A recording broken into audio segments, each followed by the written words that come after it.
Well, hello and a very warm welcome, and I mean very warm welcome indeed, to Bournemouth, where we've got an absolute belter of a show tonight. There is a new star that has formed on the south coast. His name is Ryan the Piranha Garner. He's the European champion, he's unbeaten in 17 fights, but he wants more belts. He wants the British and he wants the Commonwealth.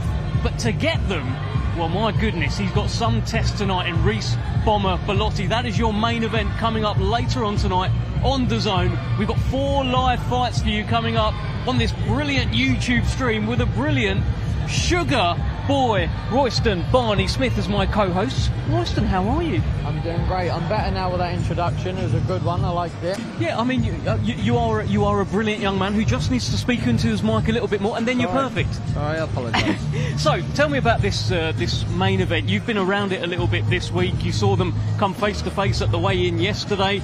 It's just a wonderful fight, isn't it? Sure, it's a great fight. It's a great fight for the English fans. It's a good fight for my weight division as well. It's I think it's going to be a cracking fight, and it's going to be a fire fight as well. Do you know what? We chewed the fat over it yesterday. We talked about, you know, the styles, how they're quite similar.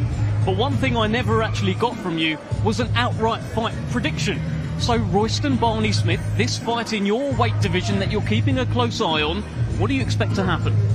I expect a great fight. I think Reece Bellotti will come in and try and put his experience to use in this fight. Ryan's still, he's not young in the terms of fighting, but he's still a younger guy than him. So he's still learning his way through bigger fights. Reece has been here time and time before, and he has pulled off some good wins. So he's thinking in his own head, right, I'm possibly going to pull off an upset here. I just need to bide my time and get in there. Ryan's thinking, right, now as every dog has their day, I need to make it my day and be the new champion. You said a lot of stuff there, but you didn't tell me who you think's going to win. Hopefully, for me, I want Ryan Garner to win. Yeah. Definitely. Yeah, I mean, look, there is talk of a future fight at St Mary's Stadium. Ryan Garner is Southampton crazy, and he needs someone in the opposite corner. You're also from Southampton. It might come too soon, I don't know, but I'd love to see you fight him at least one day, and I guess you want to keep that fight alive. For sure, it's a great fight. It's a great fight for Southampton. Yeah. It'd be even better if Ryan wins this, and we both can carry on winning, maybe for the British, for all these belts, or even a world title one day. It'll be a fantastic fight, and I wish we could just say right at now that's going to happen. So hopefully we just need to both keep winning, and we'll get there in the end of it.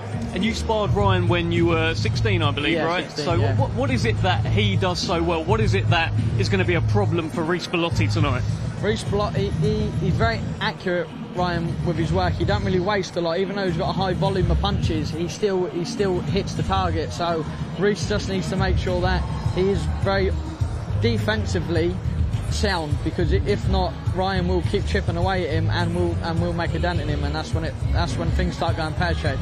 And Bellotti's in form. He had that little patch 2 or 3 years ago where he'd lost, I think, 5 of 7, and it looked like maybe he could even give up the sport, but got himself together, and the run that he's on now, he's taking unbeaten records for fun. He's in some form, Royston. Sure, it's fantastic from where he was to where he is now. He's British and Commonwealth champion.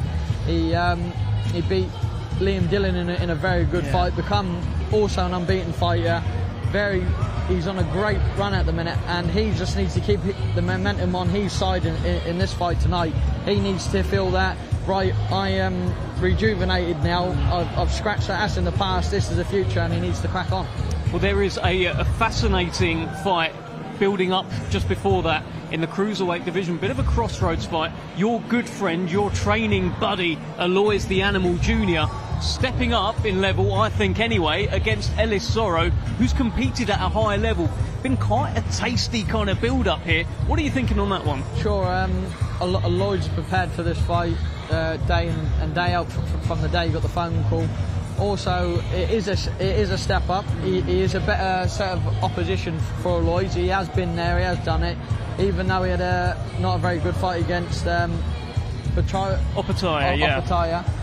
That still don't take the fact that it took him, he went from the start all the way there. So he is a good fighter, and Lloyds just needs to stay calm in there tonight, do what he does best, and hopefully he gets the knockout.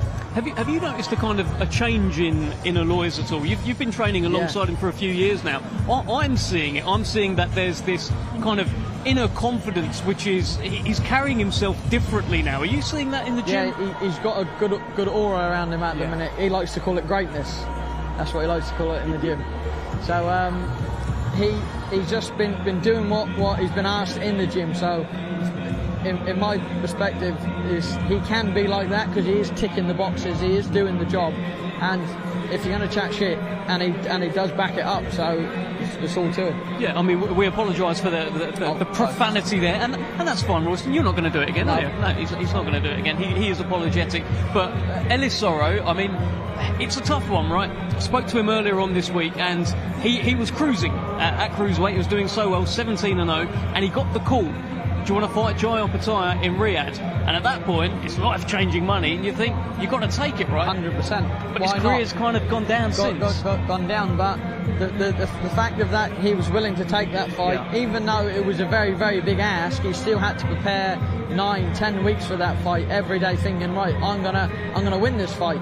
So he does come with a winner's mentality and also a winning record, where he's not going to lay down to a Lloyds tonight. He's going to think, right, this is my chance to get back where I need to be, and the Lloyds needs to think, this is my breakthrough fight now. This is going to put me on the bigger stage, the bigger platform. It's going to open everyone's eyes up to me and show him and show the class and what he does. Yeah, well, there's so much coming up tonight. This, of course, is the prelims. We've got 4 live fights coming up for you here, and then we'll be live from 7:30 over on DAZN. But I'll tell you what, I want to ask you about Tony Curtis Jr. He's the 19-year-old that has already had like 11 fights. It's fight 12 for him tonight, with Roy Jones Jr. in his corner. I mean, it's some story, right, Royston? Sure, 100%. He turned over young. I've known him since he's been a kid. My brother used to spar with him a little bit and that. But for what he's been doing, where he took himself away from England, and he thought, right, well, I'm going to try and perfect my craft in the sense of I'm going to try and get an advantage on all the other prospects in England, where he took himself to Mexico, took himself to Dubai.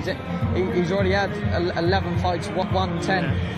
That's the type of things where you think, right, well, you got to respect it, because he did make the jump. He didn't wait until he was 18, legally a man.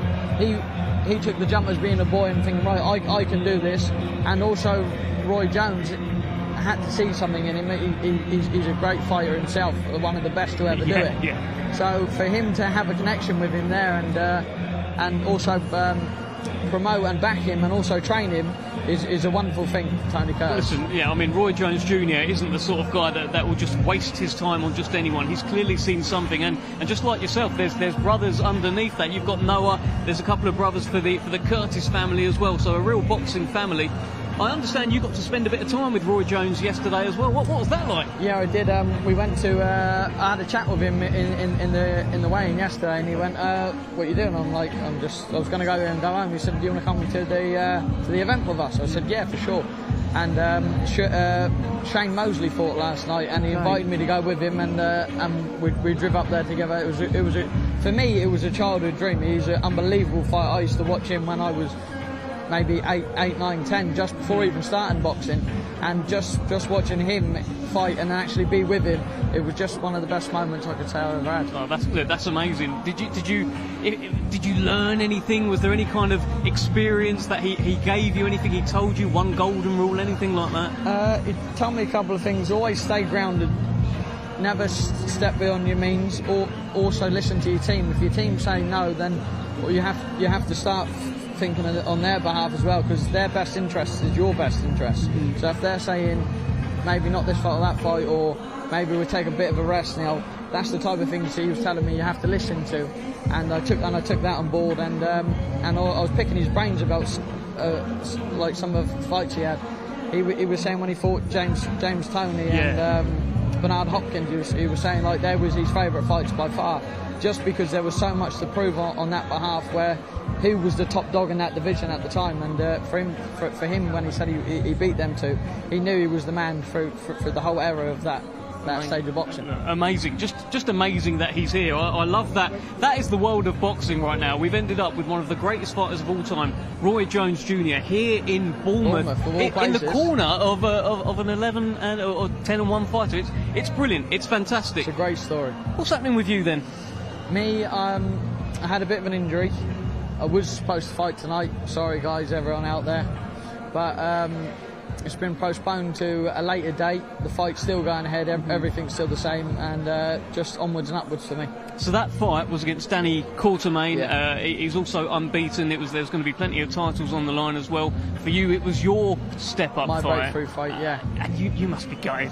I was, because especially in Bournemouth as my hometown, my home support, I was thinking, right, this is going to be a great one tonight. I'm going to proper step things up for this fight, and now I just want to apologise for obviously.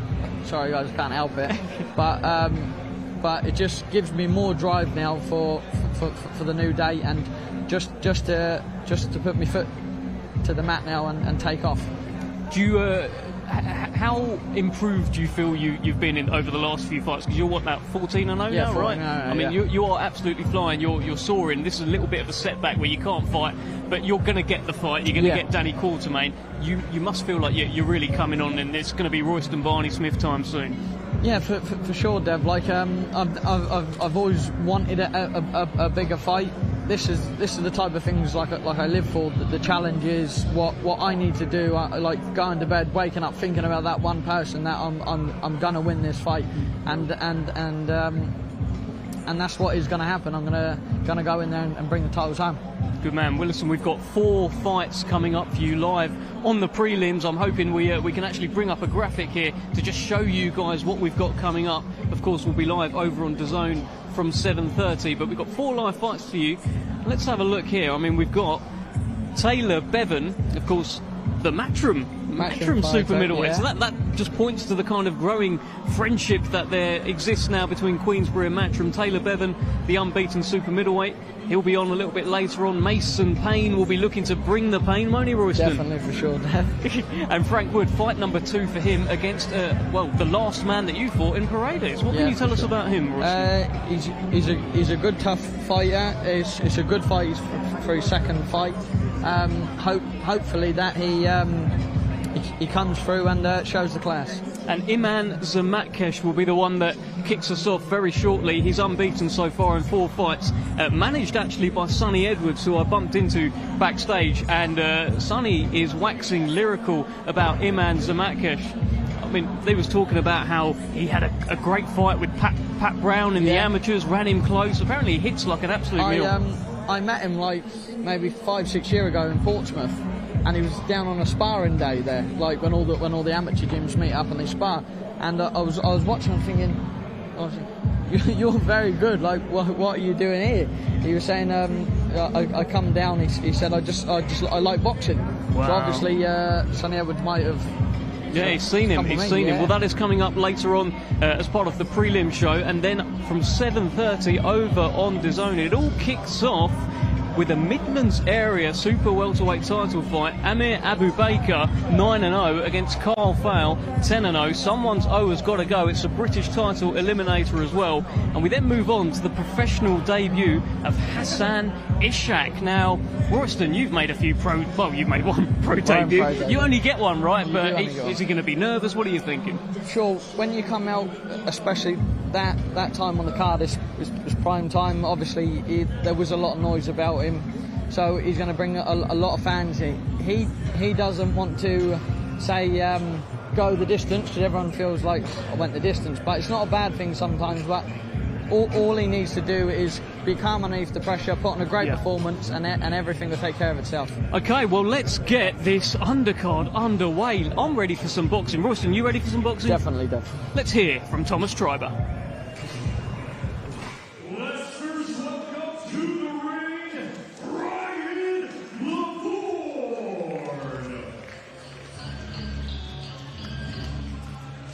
Well, very quickly, here comes Ryan Labourn, one of the very few cruiserweights in the country who stands in that away corner.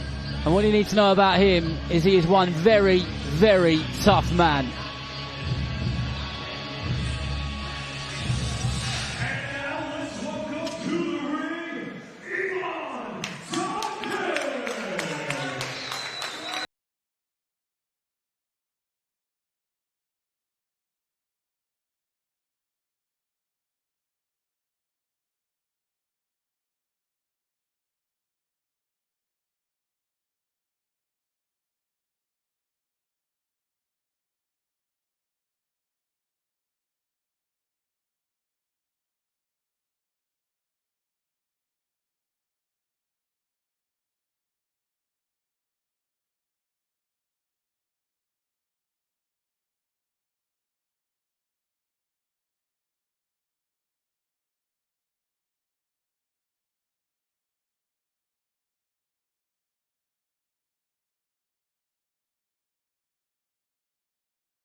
gentlemen, welcome to a great night of championship boxing from the Bournemouth International Center in Bournemouth, England.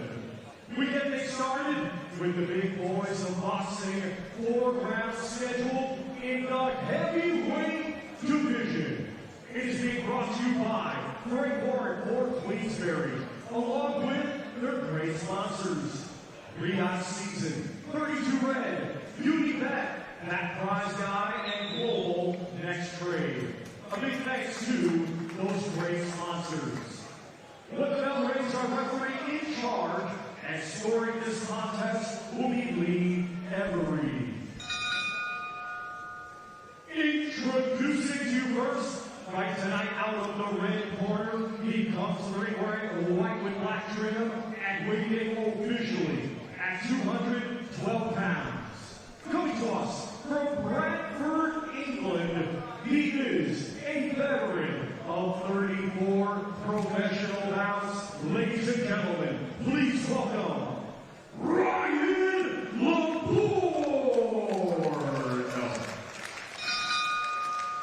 And his opponent across the ring, right tonight out of the blue corner, he comes to the ring wearing white trunks and weighing in officially at 210 pounds.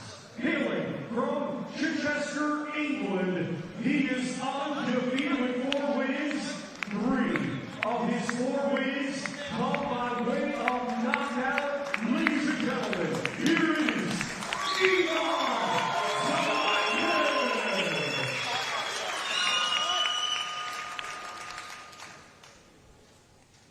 Okay, next, when I say stop, you stop boxing. When I say break, take a step back. Keep your hands up and protect yourself at all time. Good luck to you both.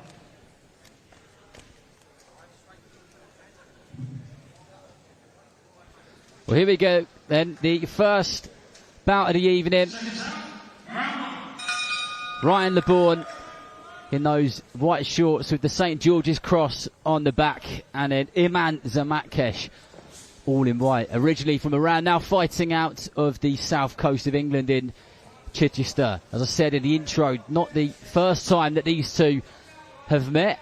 Believe it or not, there aren't that many of the away corner fighters in the cruiserweight or heavyweight division in this case knocking about. So these two go again, and Ryan Labourn was the first fighter with Zahmatkesh who went the distance. So Zahmatkesh will be doing everything possible to try and get him out of there this evening.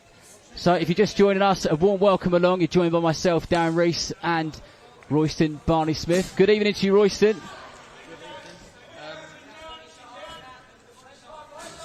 You were saying these met before in the past. I can see that there's no really feeling out process for these two here.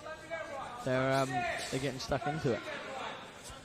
Straight into it. Labourn is one of those seriously tough characters who just pops up in away corners in and around the country and elsewhere, and he is as stubborn as they come.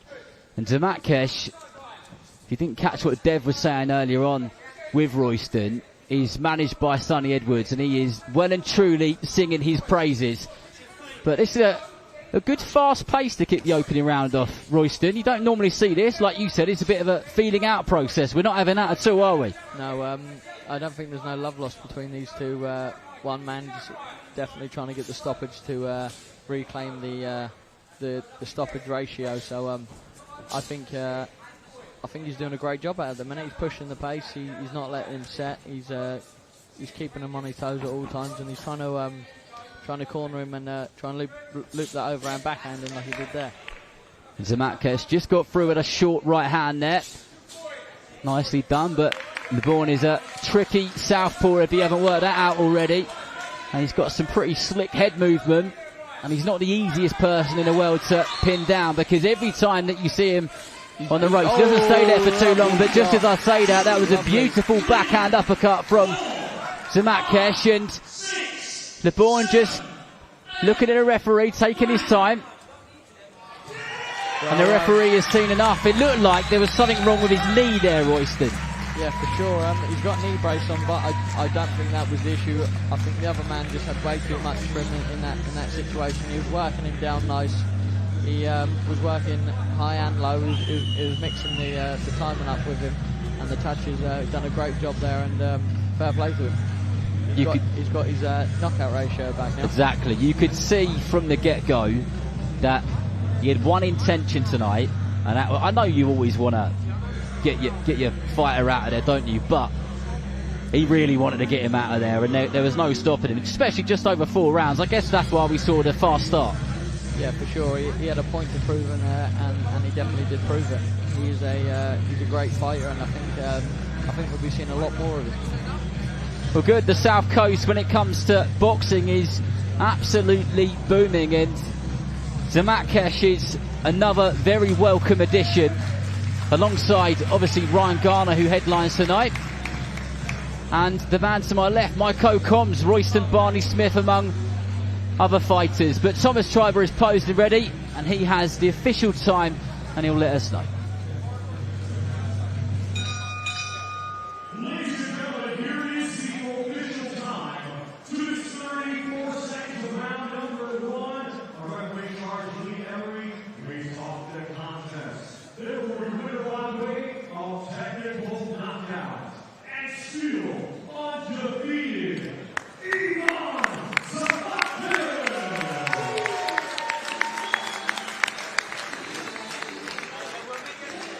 Well, there we go. Iman Zahmatkesh has officially stopped every single man who has been in a professional ring with him. How good is that for his profile? How good is that for his branding? His branding, I guess, Royston. Very good, especially on the stage of Frank Warren as well.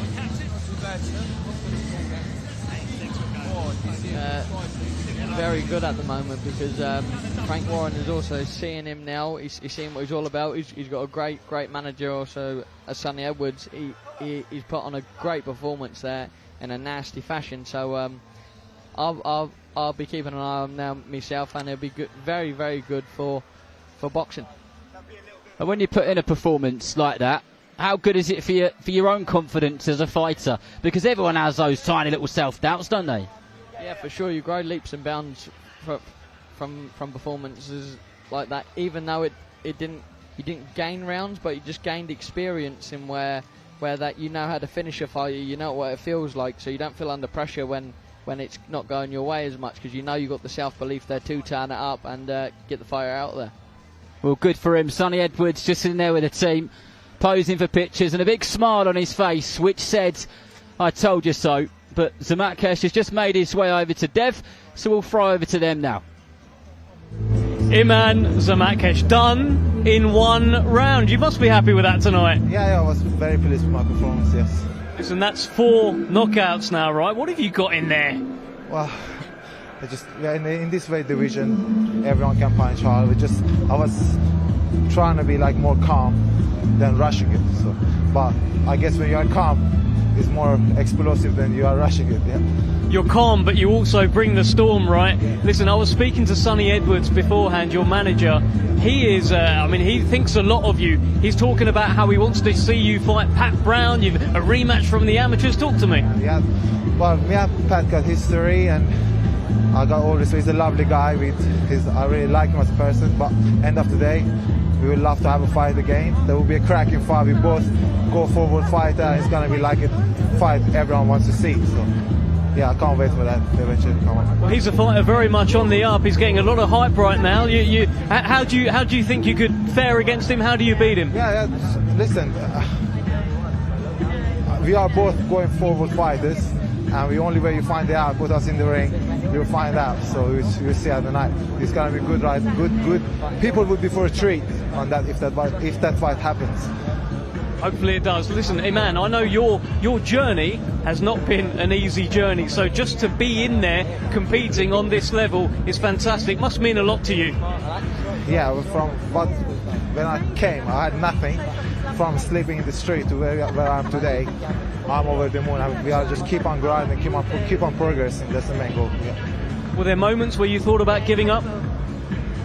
Well, I never lost hope, so that's why I'm here, and I advise everyone out there, keep on grinding and keep on dreaming. Dream big. You are an inspiration. Many congratulations on your win. Thank you so much, Dave. Thanks for having me. Well, that is Iman Zahmatkesh. Let's head back over. Oh, he's got one more thing. Come on, Iman, what you got? I want to say massive thank you to my sponsors, especially Ian and NJS. They really back me up. And my supporters, they come all the way here to support me. I wouldn't be able to do it without them.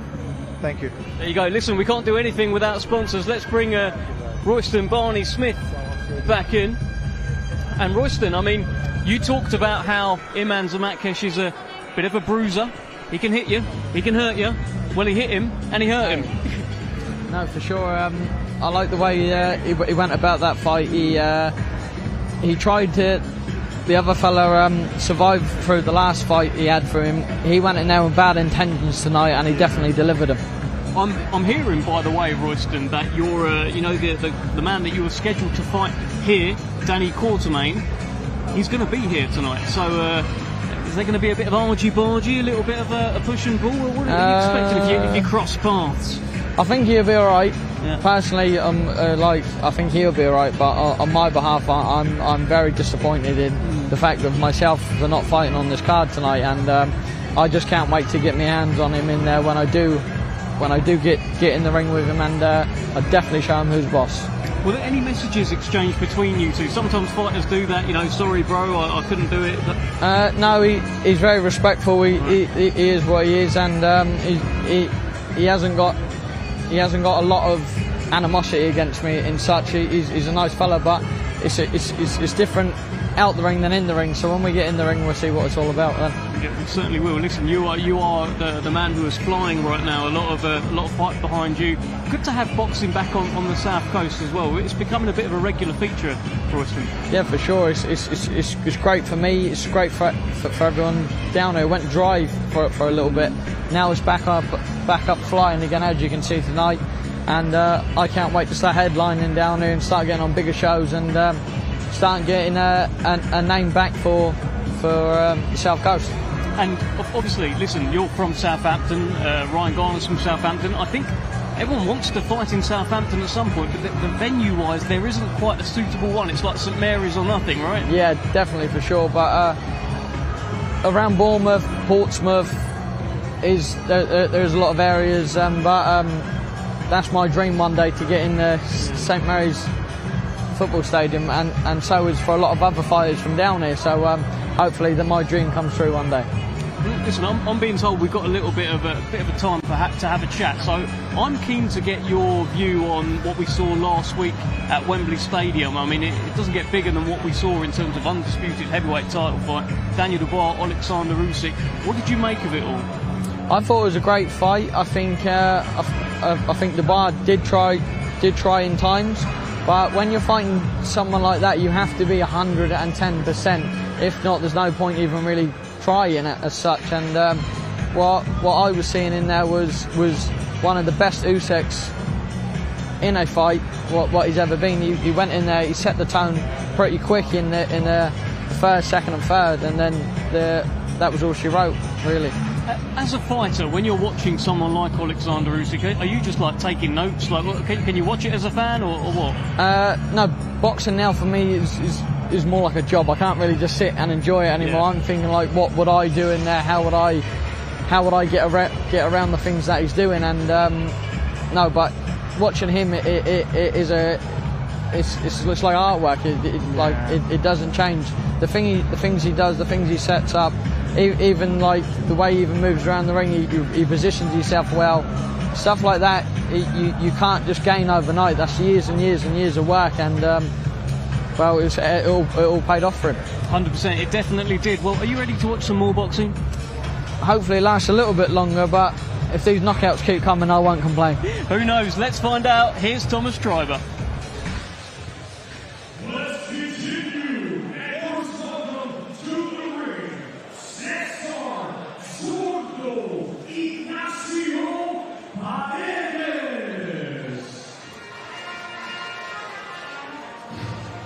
Cesar Paredes of Peru. He's become a bit of a familiar face over here in the UK.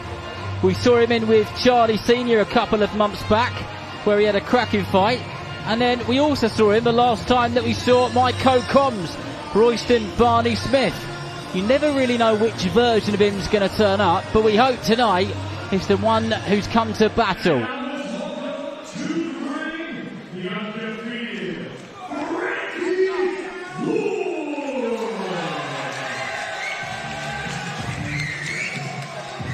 And here comes the exceptionally talented amateur and former West Ham Boxing Club representative Frankie Wood, a 6-time national amateur champion who was one of the very best featherweights in the country at one point. He's now 1-0 as a pro, and in his debut he did some serious impressing. Ladies and gentlemen, this bout is scheduled for 4 rounds in the Super-Featherweight division. Brought to you by for Queensberry, along with their great sponsors. We got Season, 32 Red, Beauty Vet, That Price Guy, and Global Next Grade. With referees, our referee in charge will be Grati Israel, and scoring the contest ringside will be Mark Pace. Introducing you first, right tonight out of the red corner, he comes to the ring wearing silver and black, and weighing in officially at 130.6 pounds. Coming to us from Callao, Peru, he brings a professional record consisting of 18 wins, 21 defeats, 1 draw, with 5 wins coming on the way of knockouts. Ladies and gentlemen, please welcome Cesar Zurdo Ignacio Paredes. And his opponent across the ring, right tonight out of the blue corner, he comes to the ring wearing purple and gold and weighing in officially at 130.7 pounds. Hailing from Bedfleet, Essex, England, he had a stellar amateur career, becoming a 5-time national champion, and now as a professional is undefeated with 1 victory. Ladies and gentlemen, introducing Frankie Wood.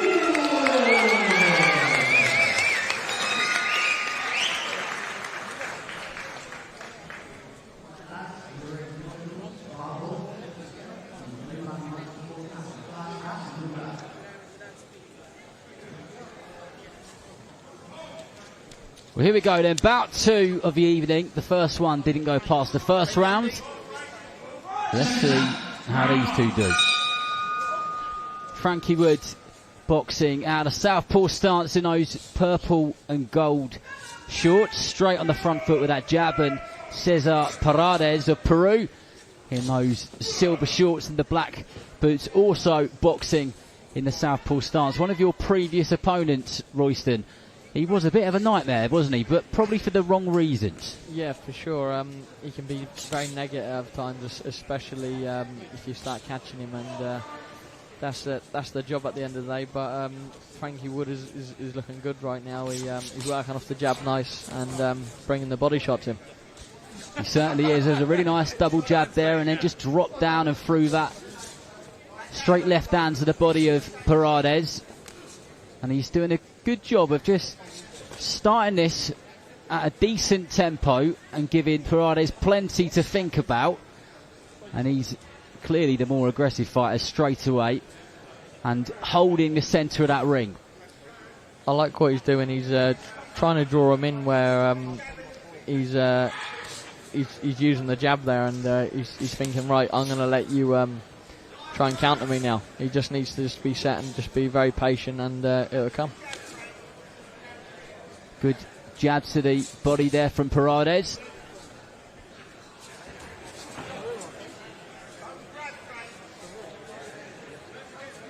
Now Smith in the corner just telling Frankie not to grab hold of him. I guess he just wants to see him boxing nice and clean. He's ever so slightly the taller fighter. That was a nice short left hook which just landed on the temple of Paredes. Sure, it's a very good opening round. I like what he's doing there. He's trying to get his hands up high with that jab and trying to get that backhand downstairs.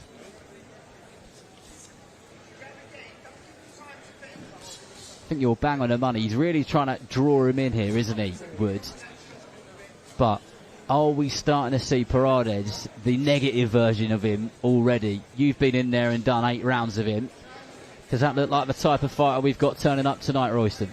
Yeah, for sure. I think he knows he's out of his depth a little bit here with Frankie Wood, and I think he's accepted that now. So I think he's gonna try and make a little bit of an awkward fighter for him. But hopefully Frank adjusts and starts pressing to him a little bit more. Well, a couple of shots back there from Paredes, who is mixing it up a little bit. I like how these shots come off with that double jab of Woods. He sets up stuff well with that double jab, and then a lot of short left hooks off of that backhand work well for him. But a good opening round so far. Yeah, a very nice opening round now. A good pace. He set the tone pretty quick and maintained it. I'd just like to a bit more from Frankie now. Just change up the gears a little bit, where you can see that he's not looking to fight. Hopefully he can turn up the gears and proceed in trying to get the stoppage there. I guess, you know, when you boxed him and he was ever so negative, how do you keep yourself switched on, and how do you keep yourself kind of positive in a fight like that? Because, you know, any fighter, they want somebody who comes to fight, don't they? And when you've got somebody who is a bit negative, how do you keep your chin up in the sense of the word? You just got to remember what you've done in training. Just think about, you've had 8 weeks for this. You're fit about enough, that discipline where you keep switched on and you just keep maintaining what you've been working on in the gym. And fights like this is key for that point in time, where that comes in, and that's where you grow and learn. Well, let's see how disciplined Frankie Wood can be. So far, so good. This one scheduled for 4 in the Super-Featherweight division. Wood straight back out on that front foot in the southpaw stance, exactly the way he started off this fight. Long may it continue in his mind. That's his game plan. And that's good, sharp work there. And I think Paredes felt that one as that straight left hand just slipped through the centre of those blue gloves of his. And Wood doing a really good job of that was a nice combination. Being the aggressor. I'd just like to see a little bit more of that off of Frank, just slowly creeping in and letting his hands go where the opposition has to throw, just to keep himself protected, and that's where you land the key shots.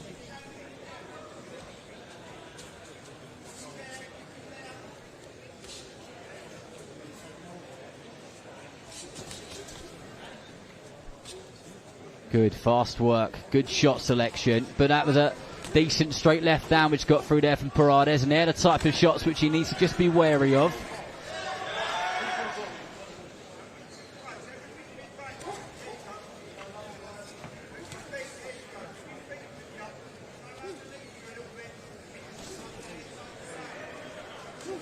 These are a few nice jabs off the opposition. Now he's livening up a little bit now.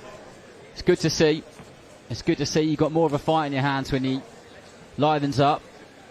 But yeah, he's trying to get through with his own jabs, is Paredes. Nice work there from Woods. Really good. Through that jab and then just stepped in with that lovely left body hand. shot off that off the lead hand jab.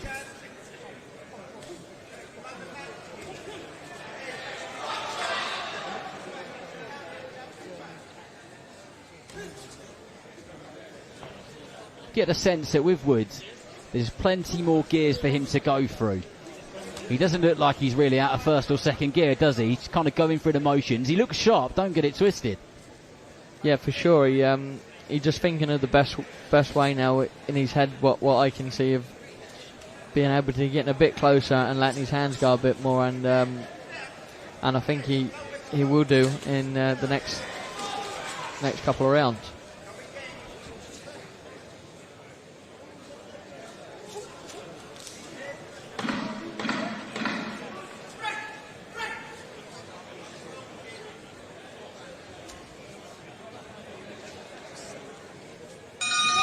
But there we go, another solid round on my scorecard, I've got Frankie Wood 2-0 up at the moment.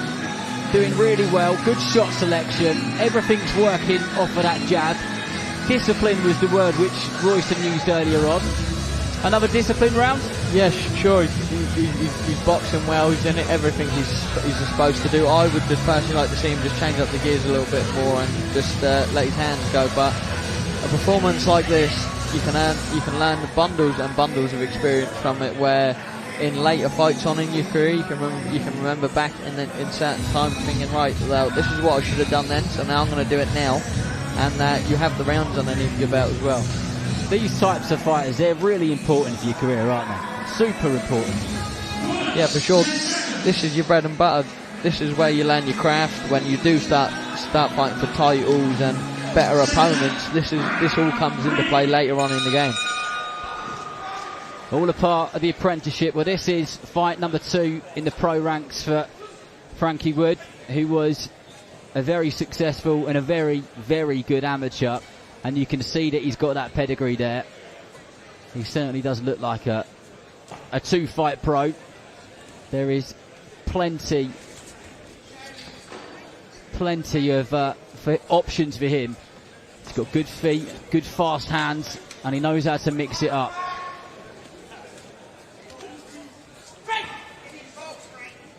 But Paredes still giving Woods enough to think about, and he has got through with the odd shot, just enough for Wood to go, yep, okay, I need to be on my toes here.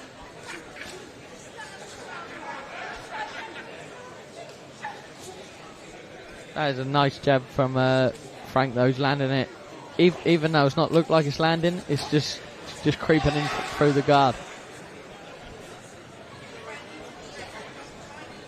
He does, he steps really nicely with that lead foot on the inside of the guard and just kind of chucks that jab right through the middle of the gloves. And a kind of sweat bounces off Paredes' head and glimmers in the lights here at the Bournemouth International Centre. If you just join us, welcome along. You haven't missed bundles yet. This is our second fight. So much coming up later on, and we've got an absolute cracker at the top of the card between Ryan the Piranha Garner versus Reece Bellotti. British, Commonwealth and European Super-Featherweight titles on the line. That fight has all the ingredients to be a cracker. But this one is between Frank Wood and Cesar Paredes. Frankie Wood in his second professional contest and boxing well.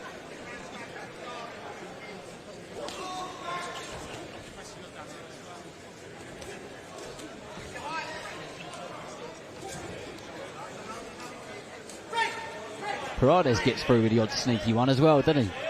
Yeah, for sure. He timed Frankie in that exchange, but I don't think it phased him too much. He's still doing what he wants in there.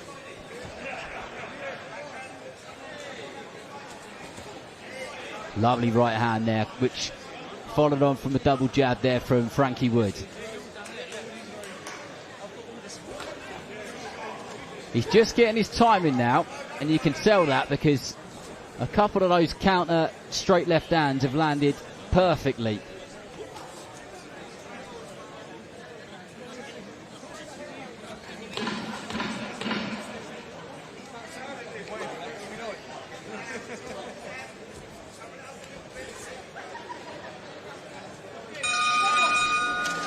No, another good round by Frankie Wood. He's getting to him a little bit more now. He's landing some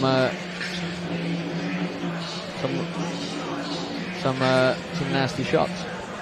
Some good shots indeed, and we've got a really good main card coming up later on. Abu Baker versus Carl Fale. That is for the Midlands area title. And then Ishak versus Vargas. That's Ishak's professional debut. And then Roy Jones Jr., who we've been speaking about all week. His protege, Curtis Jr., takes on Tondo, and everyone's looking forward to that one very much. Alois Jr., who is Royston's stablemate, versus Ellis Zoro, and then of course it's Garner versus Bellotti, top of the card. So don't go anywhere. Make sure you're stacked up on drinks and snacks because there's a proper night of boxing to come.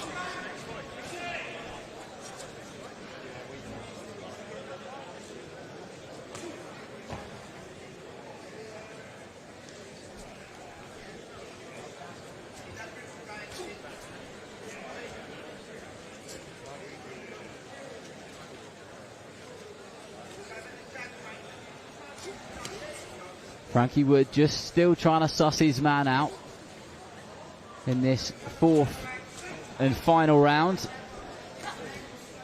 I think he's going to start pressing to him a little bit more now, and start letting his hands go in this fourth and final round. And a good performance overall, I would say.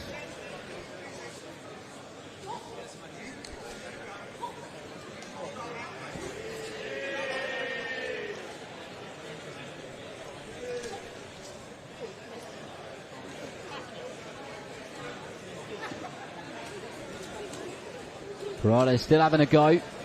Wood tucks up nicely, just soaks those shots up on his elbows, on his gloves, and then he's straight back to business. It's good, aggressive work, educated pressure there from Frankie Wood. A couple of times Wood has caught Paredes just off balance, and you think if he caught him clean on the chin or on the button, he'd go down, but the man from Peru is unbelievably tough, and it would take a lot for him to hit that canvas.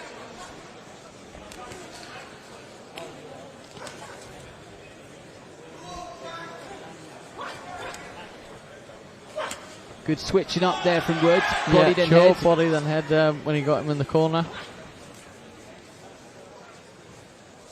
I think he's doing a great job now of just staying calm and just trying to get his man out of there and start putting shots together a little bit more.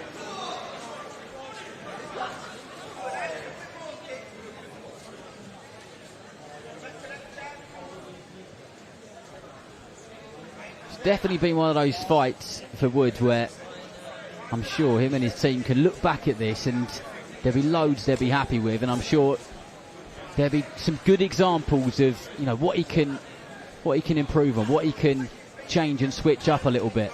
And again, that's what these bouts are about. Yeah, for sure. A lovely shot that was. He can take a lot of things away from this fight and improve on, and also look at things and say, right, I done that very good there, I'm going to use that next time, and things like that. Just build a fighter gradually. Well, I tell you what, Royston, I bet you wish that Paredes turned up for your fight, don't you, eh? Definitely, for sure. But good performance by Frankie Wood, and it was entertaining. It was entertaining. You look at him and you look at his style, and I think he's going to be good fun watching him in the future, especially when he's in some 50-50s and there's maybe a title on the line. I reckon he's going to be entertainment on tap. Good fast hands, good shot selection, mixes it up, got an aggressive style, but also takes a necessary amount of risk, I guess, to keep it entertaining, but on the other hand not be a dull fighter at all. So well done to him. And Cesar Paredes, another fight under his belt here in the United Kingdom. Like I said in the intro, becoming a real familiar face. We've seen him so much over here, and good fighters who bring a little bit of fire, bring a little bit of oomph and enthusiasm as an away corner fighter. They are so much more enjoyable to watch. They make a much better fight, and we definitely prefer that Paredes, the one who comes to fight.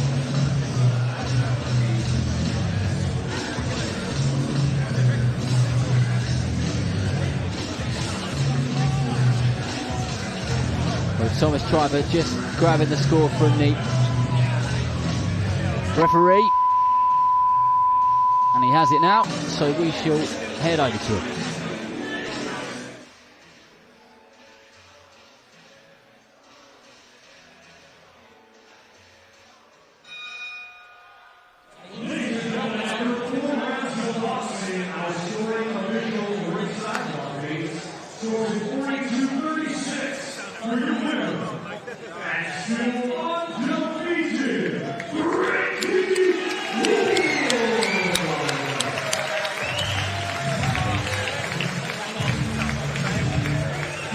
Well, congratulations to Frankie Wood, who looked, well, I guess happy, a little bit relieved once he heard the scorecards. Yeah, for sure. Even though I'm sure he knew he did enough. Yeah, he had it on my scorecard, a clean slate. So good performance. A lot to take away in positives, and also there's some things in there that he might look to improve on, and that's what boxing's all about. You need to take the good with the bad and improve all the way around, and I'm sure he will.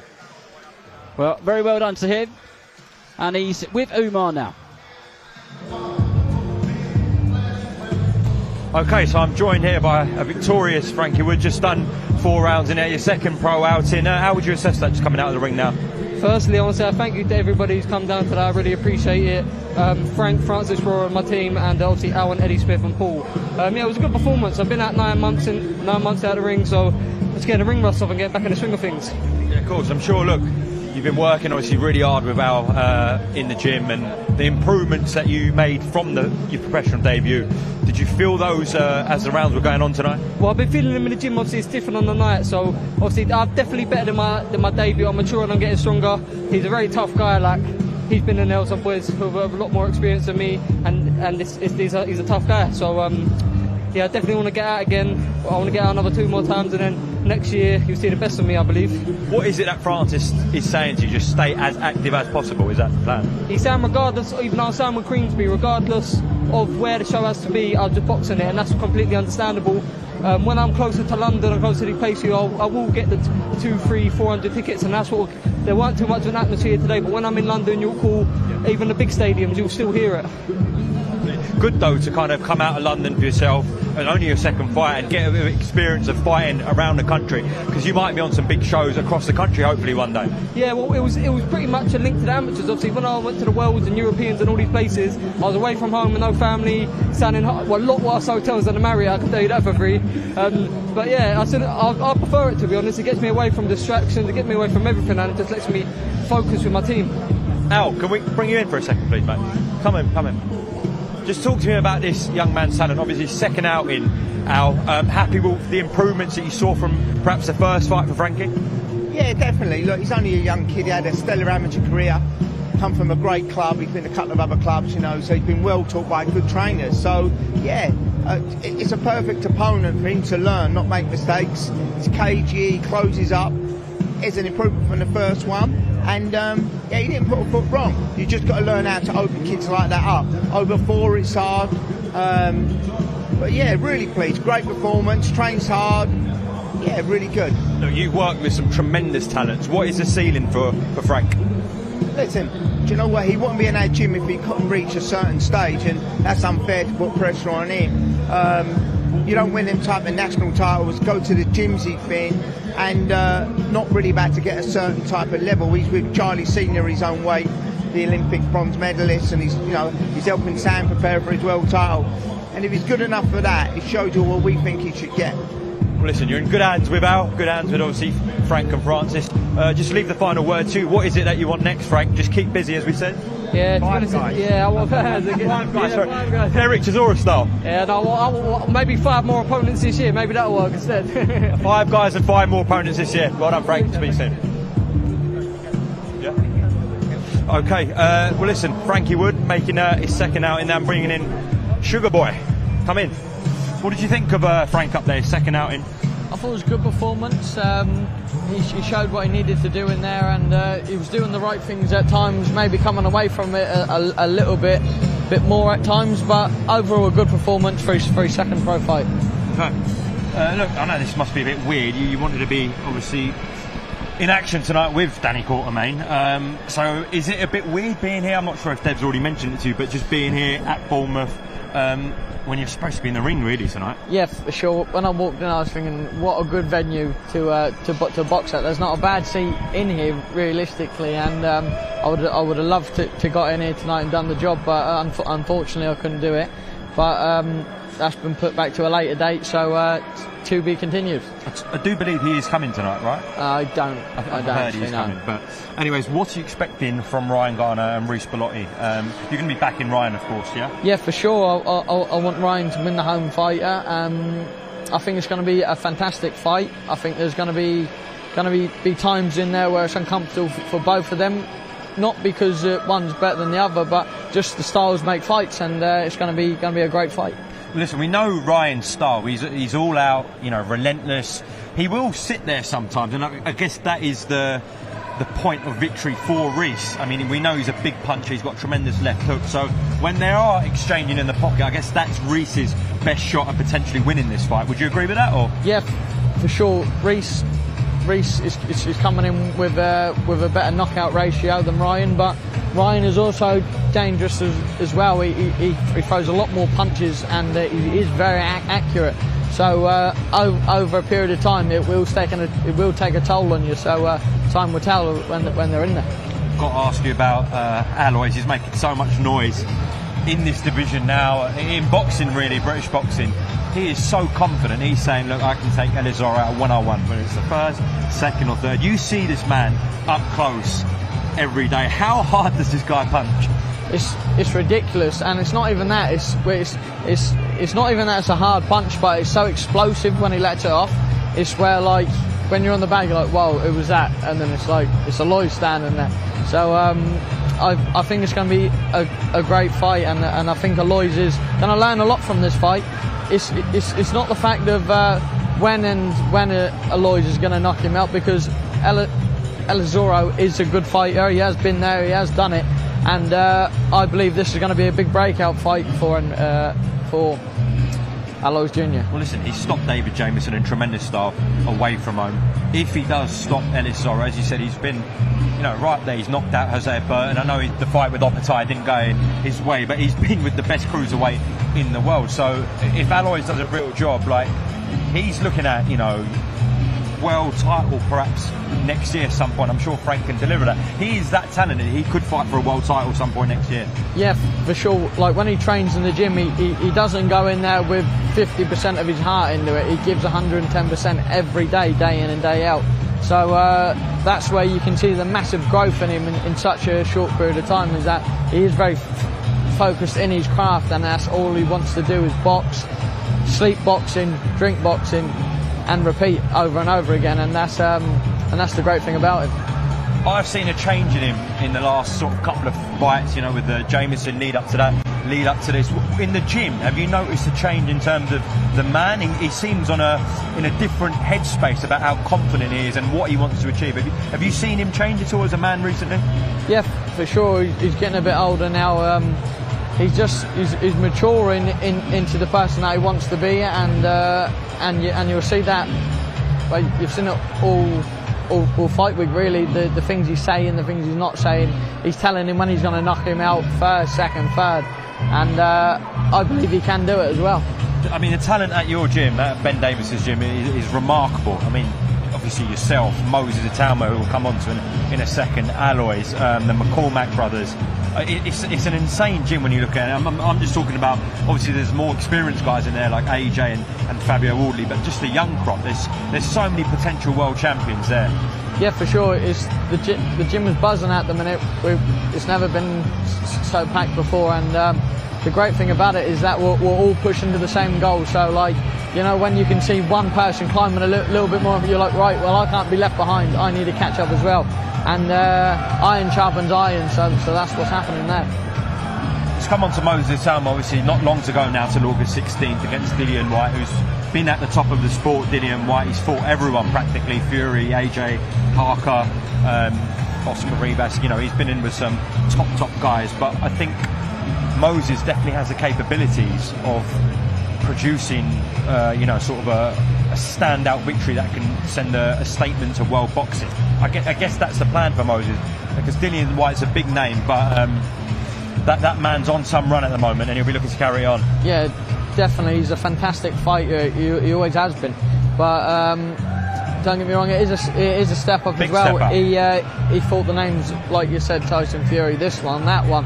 For him to go in there and put on a statement piece and make it a 2 or 3 round job, I'm not saying that is going to happen, but I'm saying if it does, that you just got to take your hat off to him for how young he is and what he's doing for heavyweight boxing.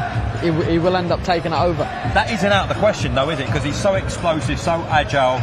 obviously he's got dynamite in his hands that you could see this fight going long if Dillian kind of draws it out, but also the possibility of a first, second round stoppage. With Moses Talma, we don't know that it's not out the question here, which would be remarkable. No, for sure, and especially he does like to say you don't get paid for overtime, so that is what it is, and I can't wait to see the fight come off now, and I think it's going to be a cracking one for sure. If it all goes sort of his own way on August 16th in Riyadh, which is a brilliant card, he's literally on the cusp of a world title, because obviously Usyk and Parker's been ordered by the WBO, and if Alexander Usyk does decide to vacate that title, it will be Joseph Parker v Moses Talma for the WBO, which would be incredible. That's a great fight as well. Sure, that's a great fight, and Joseph Parker's not also the typical heavyweight where he's a bit slow and podges around there, and he's a bit of a mover, he's a good boxer. So, but also so is Enrico. So I think it'll be a fantastic fight, fantastic styles of fighting as well. Could you see a little bit more different from Rico then as well? Well, listen, that is all to look forward to on August 16th with Moses Talma and Dillian Whyte. But for now, we're going to get back to the action here in Bournemouth, the preliminary undercard, before we go live on DAZN at 7:30.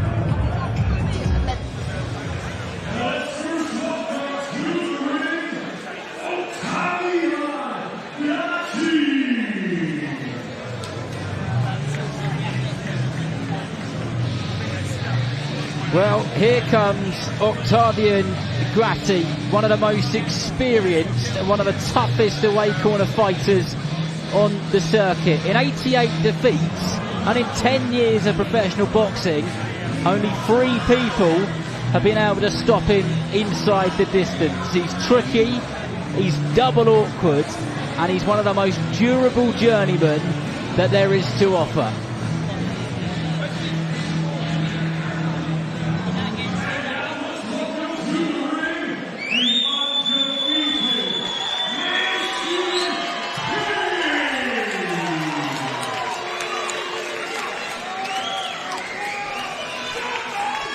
And en route to the centre of the Bournemouth International Centre is 21-year-old Mason Payne from Maidstone in Kent. He's been boxing since he was 11 years old and is now cruising along just nicely in the pro game. I saw him knocking about in Bournemouth earlier on. He's brought some people with him and they are making some noise as they stand on their feet inside this arena on the south coast, and he'll most definitely be looking to impress them and everybody watching at home. But just soaking up, Royston. Why not, eh? Yeah, for sure. You don't get a lot of these good fights here like this very often, and especially so quick in his career. He's going to take everything up. Get used to the bigger stages. Get used to the environment when you're in there. It all plays a tale when you're in there. If you get too nervous and get builded up for it, it's not a great feeling when you're in there. Am I doing the right thing? Am I not doing the right thing? But as you can see there, he's very calm, cool and collective, and he will certainly put on a good performance.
Well, here we go. 6 3-minute rounds in the welterweight division. Mason Payne boxing out of that orthodox stance with the white shorts with the blue and pink. Octavian Grati boxing also out of the orthodox stance in those camo shorts. And Grati is straight on that front foot. And you'll be able to see he is a tricky customer. And if Payne manages to get him out of there tonight, he would have done a very good job indeed. Payne's last fight, he did win by stoppage, his first win by stoppage, so I'm sure he'll be confident. And he's brought some friends and family with him. They made some noise when he came out, and they've certainly made the effort to come down to the south coast and watch him, because there is loads of them. Nice work by Mason. He's just taking his time. He's just having a look at him. He also knows he's got a very tricky customer in there tonight. 100 fight record where he knows what it's about. He knows his way around the ring, and he's just doing a great job right now. He is, and Payne just landed a really nicely timed lead hook and then nice short right uppercut which followed. I think it carried away. Grati just dancing around there, trying to keep Payne thinking. Oh, lovely shot. There's a really nice shot there from Mason Payne. I like what he's doing. He's hitting with a shot, and he's not trying to rush it at all, and he's just taking his time. He's still the first round now. He's doing it very nicely. A fair play to Payne, just pointing out to the referee who hadn't spotted that Grati's gum shield had come out, and asked for him to just stop the action so that could be put back in. So you what, not every fighter would do that. Good sportsmanship, and we like to see it.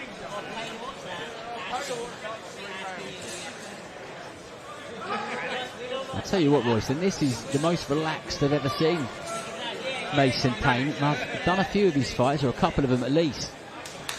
Looks like he's just starting to, I guess, enjoy it and feel comfortable in there, which is a good place to be. That was a nice one too. Yeah, for sure. When you're relaxed in there and you're comfortable and you're taking your time, you can let your hands go and you will find the shots that you're looking for, just like that there. So I like the way he's boxing them. Nice off the lead hand, and just keep feeding the shots in off of that.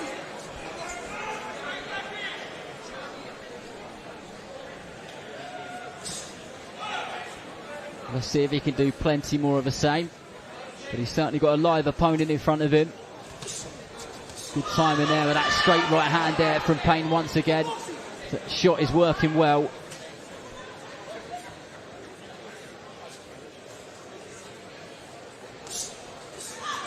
Good uppercut there, then turned it over into a straight right hand. Really good work this. Impressive. And they want a nice strong end to the round. Looks sharp, doesn't he? Yeah, for sure. Great opening round. Everything went to plan there, and I think you should be very, very happy with that. Just stay nice and calm now. Just follow the same through. He's got a nice 5 rounds to do his job in, and it'll be good to see how he maintains that focus. Exactly. Mason Payne in full control in the first round. Landed some good shots there.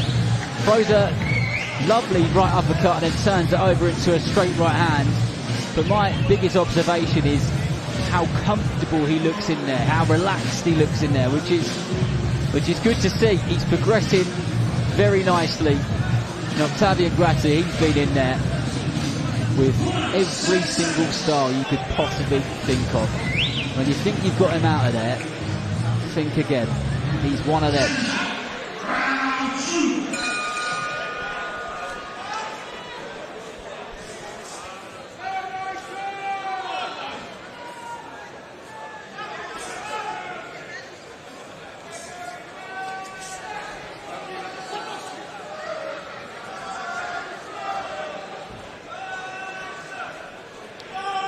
Just an observation with Mason Payne. I just walked past him earlier on, and for a welterweight, I'd tell you what, he's pretty big at that weight.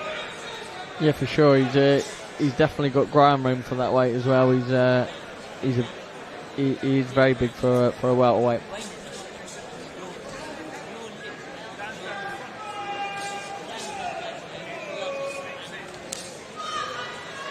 Nice. Straight right hand there under the left elbow of Grati. Just a little bit of show by Grati, trying to say that body shot never hurt him. And that always means it did, doesn't it? Every single time.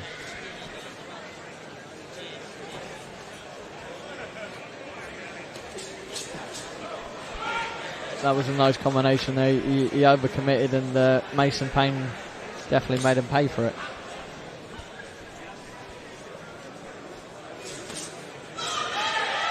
Solid work there from Payne. He's throwing some good shots, having some success, but certainly isn't getting carried away with it. Just back boxing, and he sits on that straight right hand really nicely. And how well it's coming through your TVs, I'm not sure, but there's a good old thud when that right hand lands. Doing a good job of disorientating Grati with his shot selection, because he's coming under and he's going around, then one's coming through the middle. He's making Grati have to think quite a bit. He's catching it every time. Grati keeps coming in and dropping his head low, catching him every time with that backhand uppercut. He's making him pay for it.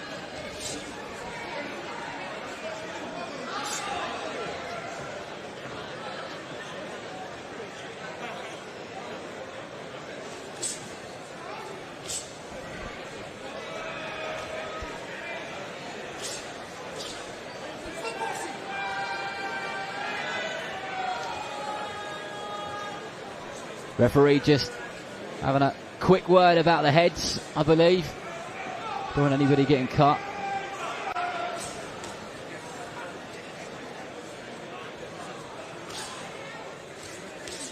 Grati just slipped through with that left hook there. Wasn't going to cause Payne any trouble though. He's straight back on that front foot, and Grati just sneaks a little overhand right. Just to remind him once again that he's there. And they're the shots he's got to be careful of, right? Yeah, for sure.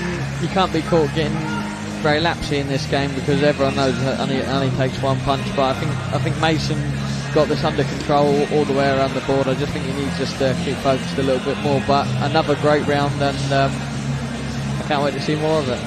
If you're in his corner, Royston, what's the one bit of advice you give him? Just one thing you say, go and do this a bit more or that a bit more. What would it be for you?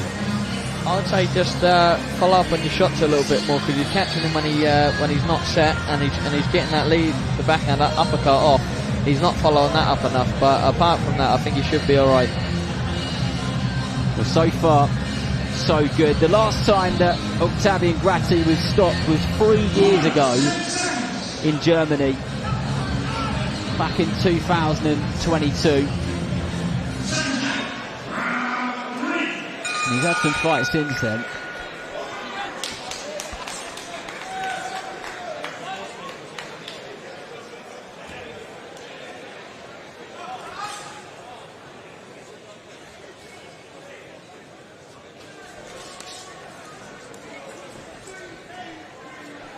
Good fast feet there from Payne.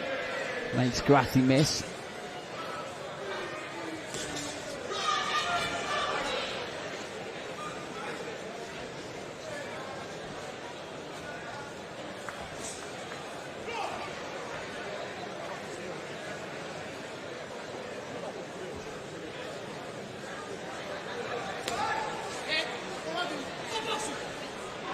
A little shot got in there where Mason wasn't really paying attention, but I don't think there's too much to bother him. I think he's going to get him back with one very soon.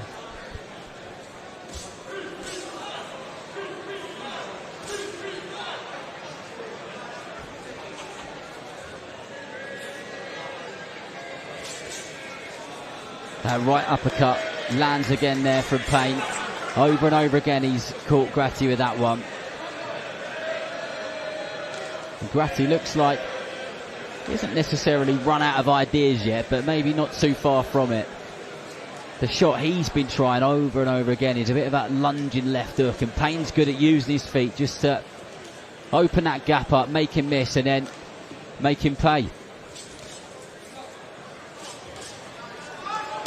Nice double jab there, just knocking him off her balance. Just would and again. Referee saying no knockdown, and I agree with that. Good double jab there from Payne.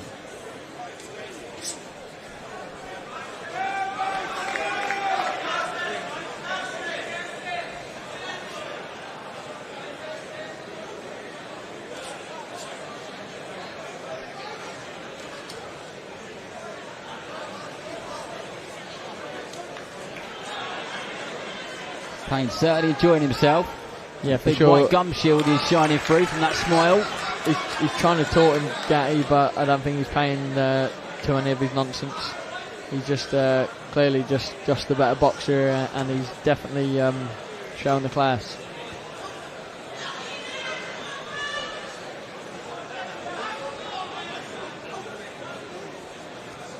Someone in the crowd just shouted, knock him out. Good right hand there. And a right hook to the body, and I think Grati felt that one, didn't he? Yeah, for sure. Out of welterweight division, getting caught with 8-ounce gloves on isn't a great feeling. So any clean shots from these big boys there, you definitely do feel them.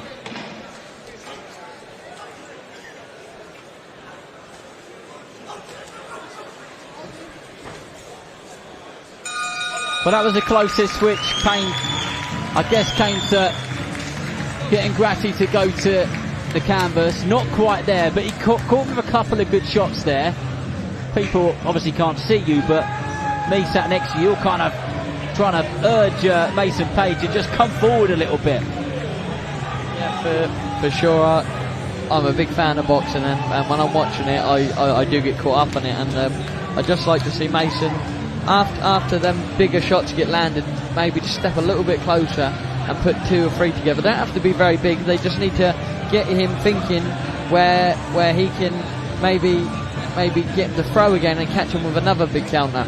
So that's just the way boxing works. It's a bit hard for me to watch boxing because I want to be in there so bad. Oh, don't you worry. Don't you worry at all. I tell you what, I remember doing some commentary of Liam Davis. He was in the ring. He was literally in the ring. He's meant to be sat next to me.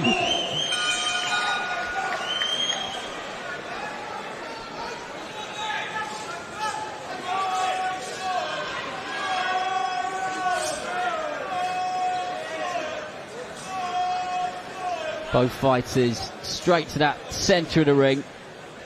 In this 4th round in the welterweight division, scheduled for 6. If you just joined us, welcome along. Joined by myself, Darren Reese, and Royston Barney-Smith. Loads of action to come. And a good performance we're watching from Mason Payne. And Grati's done something to his leg there, or his ankle. And I tell you what, he may well have to retire, because he's properly hobbling about. Yeah. I don't know what he did there. I don't know if he might have hurt his foot or... He can't continue. No. The ref needs to call this off. Definitely. That left leg of Grati is in a bad place. But Payne can only do what he can do, and the referee does jump in and calls it a day. And I don't know why Grati is complaining. He can barely walk. Exactly, and Mason was putting the shots together there, and he was catching them very clean. So I think it was just going to end badly from there onwards. But great performance, good 4 rounds by him. It ticked all the boxes for me. Yeah, very well done to Mason Payne. Good sportsmanship in there, good boxing. Mixed it up, showed us what he's about.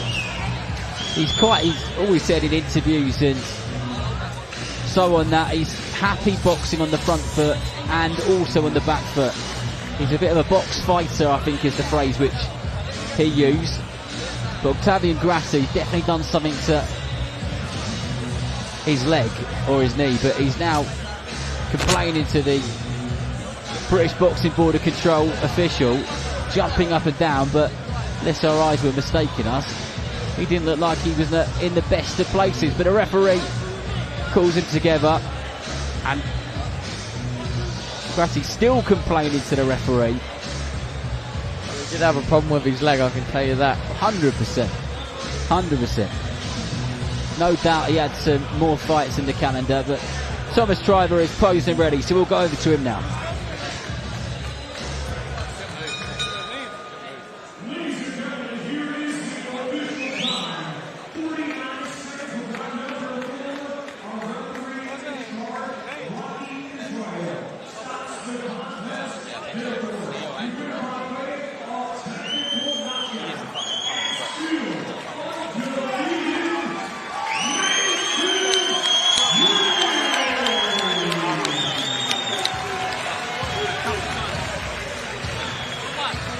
But there we go, that was our penultimate fight on the prelims. And a good all-round performance there from Mason Payne. And at least Octavian Grati exits the ring with a bit of a smile on his face. Well, Payne just poses for those pictures like you fighters do. One more fight to go. That is a matchroom fighter, actually. Look at the way that everyone's working together, Royston. It's good to see. Yeah, for sure. You wouldn't have said that about 3 years ago or 2 years ago. He definitely wouldn't have been happening. But now, since they've both joined DAZN, why not? Let's get the fighters out there, let's let them fight, and let them get on the go. Absolutely. Wonderful to see. We're really, really enjoying that place that boxing is in right now.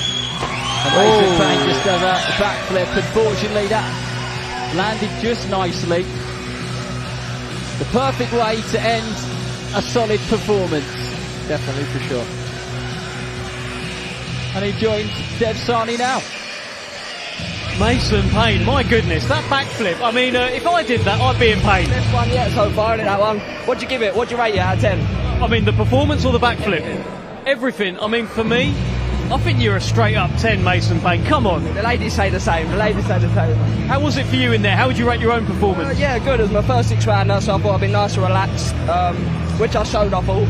He was playing a few mind games, so I done it back. But no, it was good overall performance. I hurt him a few times, but he hurt his leg apparently, you know. So, but the ref stopped it because I caught him at the end. So there you go. It was a good performance overall. I like that. I like that you say he hurt his leg. Apparently, a little bit of a wink, wink, nudge, nudge. Do you think he was looking for a way out? Or? You know what he said to me? He said, "Me you tomorrow." I was like, "Oh, no, I like the gloves, thanks." So what's next for you then? I mean, that's great. You're now what, 5-0. Everything's moving along very, very nicely. What do you want to do? Hopefully push on to the end of next year for a title. That'd be nice. But just keep getting me out as much as possible. I want to thank my manager Francis, obviously Frank Warren and Queensberry for putting me on the show. All my sponsors. Sorry, I ain't got my top on, lads. But yeah, thank you. Also, I want to give a big shout out to my mum. She does a lot at home. So there you go. I want to thank her as well. Always got to shout out your mum. Well done. And also Uncle Si for the gloves. Thanks, mate. Listen, tell me this: you're training by Dan Woolwich as well, right? So you're in that. You're Chatham. You train with Charlie Hickford. What's the vibe like down there? It's unreal. Me and Charlie, we're close pals as well, so it's always nice to train with your good friends. Very good. Best team that I can get at the minute, I reckon, 100%. Listen, what I've got you, it's a great show. The main event, right? Ryan Garner Bellotti. You must have an opinion on how that's going to go. To be fair, I haven't watched much of Bellotti, but what I watched of Ryan Garner, he is good. He's very good. Obviously, I've got to stick with the Queensberry boys, so I'm going to go with Ryan. Okay, listen, and we're going to go with you. Best of luck, Mason Payne. Congrats. Thank you, appreciate it. Thanks. Okay, that was Mason Payne, who did bring the pain this evening. Let's speak to Royston Barney-Smith, who is back in our chaotic press zone. I mean, were you happy with Mason Payne there? Good performance, right? Yeah, for sure. I thought it was a very good performance. He boxed to a plan. He's a very durable man in there. Obviously, something went wrong with his leg, but overall, he was getting well beat. Without a shadow of a doubt, and he should have got called off at the end where he couldn't defend himself properly. Mason was catching him with some nasty shots, and it would have ended in a bad way. So great call by the ref. Yeah, there was a bit of a glint in the eye of Mason as he said, like, apparently he's hurt his leg. I mean, what did you make of it all? Do you think that maybe he had enough in there? I wouldn't say that because I wouldn't really know, but it was definitely very, very one-sided and great stoppage. Great stoppage indeed. Well, listen, we are building up here in Bournemouth. I mean, we've got the main event coming up a little bit later on. Ryan Garner, Reece Bellotti. You are going Ryan Garner for this one, just about, but you appreciate Bellotti. I mean, tough fight. Yeah, for sure. It's a great fight. It's getting filled up, and now more people are coming. I can't wait to hear all the fans chanting and screaming when they make the ring walk. There'll be a great atmosphere in it. Well, let's go through what we've actually got coming up tonight, the running order here. I think we're going to actually pull it up. So much coming up. all live from 7:30 on DAZN. It all starts with a Midlands area title fight. This fight to me, I think it's a great fight. Though I think they also set out the way, and it was an eliminator for the British title. Yes, it is. So there's a lot on the line here, let alone the fact of the Midlands area's title. It's also the British title. Yeah. So I think that'll be a fantastic fight. And those sort of area title fights, more often than not, they deliver. And I think this one will as well. Two very, very proud men, Carl Fowl and Amir Abu Baker, British title eliminator. And then we move to the professional debut of Hassan Ishak. Now, I've got to be honest, Royston, I'm excited. I've heard a lot of good things. I've seen some reels going around on Instagram where 1 minute he's knocking people out, the next minute he's doing like Mayweather defence on the ropes. He sounds like he's a bit of a fighter. By the sounds of the intro you give him there, he can do it all. So hopefully he can live up to that, and I'm sure he will. And it's a very good thing having your pro debut on such a good undercard and a good platform like Queensberry. So it'd be good for the world to see. It'll be interesting. I mean, I do wonder. He's getting a bit of fanfare. He had a launch event, Hassan Ishak, and at that event there was Adam Azim on one side, who's doing so well. Hamza Shiraz on the other side. There was a screen, a projector, where he was getting messages from Anthony Joshua wishing him well. Feels like there might be a bit of pressure on him turning over tonight. Yeah, for sure. If you've got people like that singing your praises, it's like you're doing something right. So there will be something behind it. Now he just needs to control that in himself and just make sure he does the right things, what he's been working on in the gym. I want to talk to you a little bit more about the chief support, Alois Jr. against Ellis Zorro. Now, Alois is becoming a bit of a character, and look, I'm enjoying it. The kind of aura. You said it's greatness. A bit of a news flash today for anyone who's on Instagram. Alois the Animal, his handle has now changed to Alois the Great, which I think is a great move. Did you see that? Yes, I would say that it's a great name. You can't go wrong with it. But no, he definitely is showing signs of becoming a world elite fighter in the gym, and he's getting there. He's ticking all the boxes, he's doing all the right things. He's not cutting no corners, and I believe he got what it takes to go up through the ranks and become a world level fighter. Yeah, I mean, look, and your gym, you're in the same gym. That gym is absolutely buzzing right now. Just while I've got you, just while we've got a bit of time, obviously Anthony Joshua is in that gym as well, being heavily linked to a fight with Jake Paul. What's your view on that one, Royston? I think if Jake Paul gets in there, I think it's a bad decision by him personally. I've seen AJ level a lot of people, and he is known for it, and I think that's what would happen if Jake Paul ever stepped in the ring with him. Brave move though from Jake Paul, right? I mean, look, if his last fight was a couple of fights ago, for Mike Tyson, 58 years old, to go in with Anthony Joshua at 35 years old, I mean, it's unfathomable, right? For sure, it's great for the fans. I would watch it, everyone would watch it, but at the end of the day, it's a YouTuber vs a two-time world champion heavyweight. It's two different things. You get one who's still in for a shout of being back in the mix of if he wins one or two fights, or being 50-odd-year-old and retired. But has he, you said it's, former world champion against a YouTuber. Has Jake Paul now shaken off that tag? Because I feel he has. I feel he is taking on some boxers, or some people who have been boxing recently. I feel like you can't quite bundle him in as a YouTuber. No, you can't, because he is putting his time in, and he is doing the right things. I'm not just saying branding him YouTuber, that's it, forget about him. It's not this, because he is actually doing the things in there what boxers do.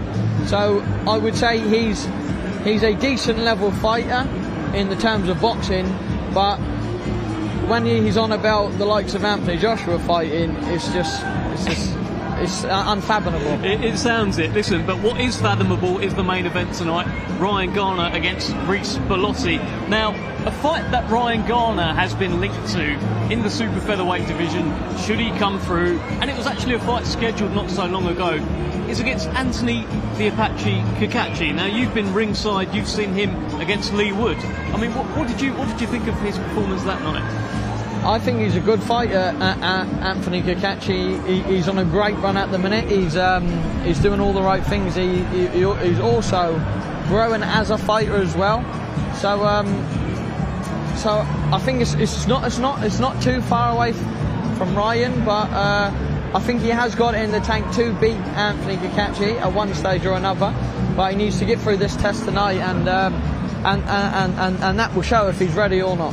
It certainly will. Listen, well, I've got some good news. We've got not just one gentleman, not just two gentlemen. We are now joined. We're going to shuffle along because there's a third gentleman here, Chris Billam-Smith. How are you? Yeah, very well, thanks, mate. How are you? Very, very well. Welcome to Bournemouth. Yeah, do you know what? It's really nice, isn't it? It's nice, yeah. It's a sun venue. It holds the sound so well. When I've boxed here 3 times now, and it's just amazing. I was here for Ryan's last fight here as well. So yeah, the Saints lot come in their force and make some noise. I'm curious to know what it does to the opponent. Have you ever seen, because your fans, they're crazy. They really get behind you. Have you seen your opponent kind of lose heart in there, thinking, "Oh God, what's going on here"? I don't know what it does to the opponent, but I know what it does to me. Shane actually doesn't like me boxing here because I go a little bit gung-ho because they rile me up too much. But all the fights have been entertaining, and the fans definitely pull you through and give you a massive boost. So it'll be, that's what he did last time for Ryan here as well. He boxed superb last time, and I'll expect a similar atmosphere tonight. Well, there's a man in action tonight who trains alongside Royston Barney-Smith. Usually it's you lighting up the cruiserweight division in Bournemouth. Tonight Alois Jr. is going to try and do just that. Probably look at you. If he gets the good performance, he'll probably be looking for you ringside. What are you making of Alois? Yeah, we've done quite a few rounds together over the years. Yeah, he's talented. He's young. He's powerful. And we've done some good rounds. He's slick. He can put his punches together really well, and then he's tough as well. So he's got all the ingredients. It's just about discipline and then just pushing the engine. I mean, a lot of cruiserweights end up being sort of 6-7 round fighters, but you look at the likes of like the very top level, and you have to be very, very, very fit, and there's a lot of grit and determination that comes into that, and he hasn't really had to show that yet. So I think you'll find out more about him, and I don't doubt that he's got it, but you want to see that from a fighter that's coming through. Is that a fair statement? There's boxes to be ticked. He's 22 years old, and this is part of ticking those boxes, Royston. Yeah, for sure. He's ticked all the boxes that he shows he can punch, he shows he can knock people out, he looks good doing it, he knows how to do it. This fight tonight, Elisoro, he's a good fighter, he's a step up, so hopefully tonight we can see a little bit more of Alois, but hopefully he goes in there and just does the same thing as usual. Well, what do you think of the fight itself against Elisoro? He's boxed Jael Pataya, Chev Clark as well. He's come up short, but only against those two guys. Yeah, I think it's the right fight for Alois at this stage of his career. It's a domestic name. It gets you, something you can sink your teeth into a little bit when he's a well enough known name in the country and stuff. So I think it's a good test for him. And but I do expect Alois to come out on top. Do you expect him to call you out if he catches eyes with you ringside? I don't know. Who knows? Maybe, but he's a bit away off world level, and that's the level I'm currently operating at. But like I said, though, I don't doubt that he can get there, but he's got to tick those boxes. What is going on with you right now, Chris? Just waiting at the moment. Got a baby on the way in the next 6-7 weeks, so trying to plan and train for the fight against sleep and two little boys in the house. So that's the fight, isn't it? That is a proper fight. So yeah, training for that at the moment and getting fit, but no, just ticking over, staying sharp, and then hopefully have know more a little bit in the next couple of 6 weeks. Well, we look forward to hearing what's happening next with you. But tell me, how good is it, both of you guys, to have big time boxing on the South Coast? And this is great, right? For sure, this is great. Like I was born in Boule, so this is a great venue for. I was meant to be boxing on it, but it's a great venue. Great fans in the South Coast. Like here, they do get behind their own. They will travel. They will put the extra bit of effort in if they know the fighter can get something out of it. So that's what I will say about the South Coast. If they have got one pushing through, they will 100% support them right the way to the end. You know that better than anyone. Exactly, and we we wanted a show here for years, and we pushed for it as a team. Eventually got it against Isaac Chamberlain in this arena, and you know, it was a Fight of the Year contender. And the fans have just turned out for me time and time again. The summer as well always helps, being on the coast and the sun's out, so that's always nice. But yeah, even in the winter they've showed out, so the South Coast really do turn out, and it's I'm honoured to have the backing of the town that I've had, and the support of everyone who's put in the work to bring shows to venues like this. Listen, long may that continue. Another one for you, Roy Jones Jr. is just like knocking about this week in Bournemouth. Have you seen him around? He trained Tony Curtis Jr. And listen, he's one of the greatest fighters of all time. He sat up there at a press conference ahead of a show at the Bournemouth International Centre. Fascinating. Have you said hello yet? No, I haven't, but I've actually been up in London training this week. But Roy Jones at Bournemouth is something that I never thought I'd hear. But in his prime, for me, one of, if not the best fighters ever. I would love to meet Roy in Bournemouth and have a picture of him, which would be very, very surreal for me. I think you will get your chance, Royston. You had your chance yesterday. I had my chance yesterday. He invited me to a boxing match. Shane Mosley boxed in the O2 at Indigo last night. He said, "What are you doing?" He said, "Do you want to come with me?" I said, "Sure, why not?" Awesome. Listen, how would a fight between Roy Jones Jr. and Alexander Usyk have gone? This has turned into a bit of a debate this week. Roy Jones backs himself, obviously, backs his speed, his athleticism, of course. He went all the way up to heavyweight as well. What do you think? Bit of a dream fight. Put you right on the spot here. Yeah, it's hard because you always have that recency bias of how Usyk is, but then you also have like the legendary bias of older fighters. So it's a really hard one. It's a fight that both in their prime I would absolutely love to see. I think, don't know what, you know, I think it would have been best at cruiserweight in terms of, I know Roy went up to heavyweight, but I think a little bit lighter version of both of them would be superb. But yeah, there'd be some serious boxing IQ going on in that fight. Listen, we can only dream. What did you make of Daniel Dubois against Usyk? Were you there at Wembley? No, I wasn't. I wasn't able to make it, but I watched it at home, and he's a special fighter, Usyk. He's mentally the strongest fighter I think I've seen in terms of his preparation. I was slightly worried he might, for a period, might turn old overnight, but then you think about his mindset, and then that's never going to happen with him. I think he's going to be way too switched on at all points, and that's exactly what he was. Daniel come forward, he was trying to land his shots, but Usyk's just too smart. You know, he wins everything upstairs in his head with his brain, and that's just the fighter we've seen time and time again against AJ, Fury, Daniel. You know, he's beating all them guys twice, which is a phenomenal feat. Chisora, Bellew, I mean, it just keeps adding up. You've done rounds with Daniel before as well, right? Yeah, only a couple here and there over the years, but he's you know what you're getting with Daniel, and I've seen him spar plenty of rounds in our gym when he was there, and I saw plenty of people on the deck because he's just that powerful athlete, and that he's always going to have a puncher's chance against anyone. Yeah, it feels like, look, Royston, he's going to be hurting right now, of course. His pride's going to be wounded, but he's got to go away, lick his wounds. He's got to come back, right? Definitely. You can't beat yourself up too much with the type of fighter that Usyk is and the way he lost, because it always you can make a better situation out of what it is. You can take that away and say, right, never feeling that again. I am me. I'm gonna aim for what I need to do and take off like a rocket again, like he did when he had the great wins off of who did he beat out in Saudi? Big Baby Miller, Hrgovic. Yeah. Them type of fighters are world level fighters, especially Hrgovic, who was highly avoided at the time.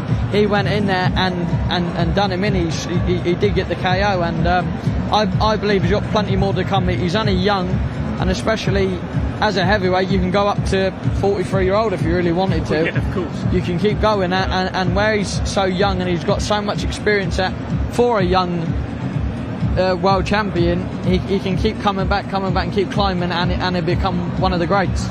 Listen, Chris, you've had you've suffered a couple of defeats in your career as well. How long does it take to get over that? I know the Ramirez fight as well. Did that take a while to get over? Are you still not over it? What is it like processing that? Yeah, I probably didn't really get over it until after the last fight. You know, getting back to winning ways. I don't think you ever fully get over a loss. Even the first Riakporhe loss, I'm not over, because and I've beat him since. You know what I mean? It's just it's in our mentality. We don't like losing. So yeah, it's difficult. But Daniel's lost before and come back, and he's come back strong. So that's an experience in itself, and that's what the pro games is about. Is about picking up as much experience as you can in different situations, whether that's cuts, whether that's being ill on fight week, whether that's injuries, getting through those situations, and then using them when you need to. And he's come back from defeats before, and Usyk is one of those fighters. It's like, well, it's Usyk. You kind of get away with it, not get away with it, but it's slightly easier to deal with after seeing what he's done to all the other Brits over the years. So yeah, it's I think Daniel's got to lean into that experience that he's already had and come back stronger. Well, we hope you can come back stronger as well. Thanks for speaking to us, Chris. Thank you. Let's carry on with this show. Let's head over to Thomas Treiber. Well, Thomas Treiber is actually not ready, so let's not head over to Thomas Treiber. I'm sure we're going to crack on shortly, but the main event, of course, that we are leading up to tonight live on DAZN is the return of Ryan the Piranha Garner. Now this guy, 17 wins without any defeats. He's the European champion, and he takes on Reece Bellotti. Now Bellotti, I mean, British champion, Commonwealth champion, and he's on such a great run of form. He's taking unbeaten records for fun right now. But that is your main event tonight, and it all kicks off actually over on DAZN at 7:30 with the Midlands area title fight. Amir Abubaker, who's actually got he's got knockouts galore on his record. He's on a streak of taking unbeaten records, knocking out guys, and he's hoping to knock out Carl Fowl tonight, who's a decorated amateur. It's kind of make or break, really.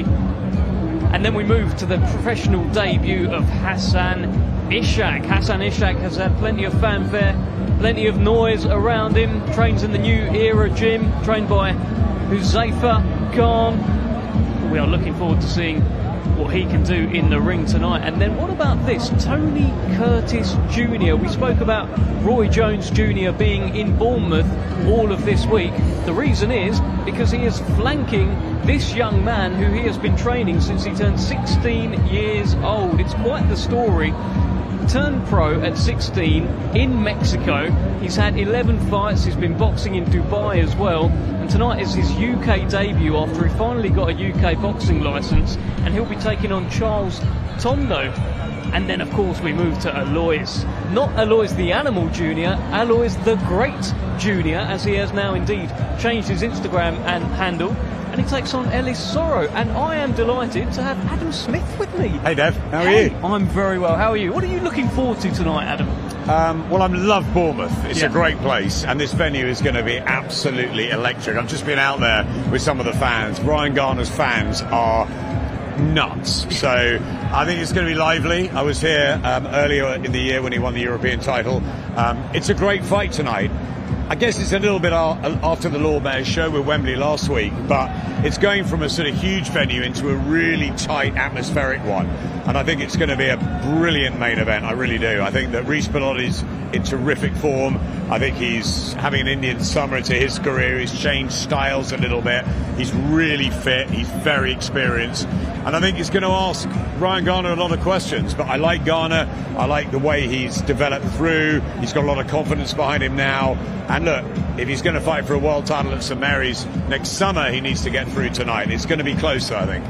What I like about Bellotti, there was a period where he'd lost, I believe, 5 of 7. It didn't look great at all. And he had to have a kind of heart-to-heart with his wife. Should I carry on? And he said, I may have been beaten, but the love of boxing has not been beaten out of me. Yeah.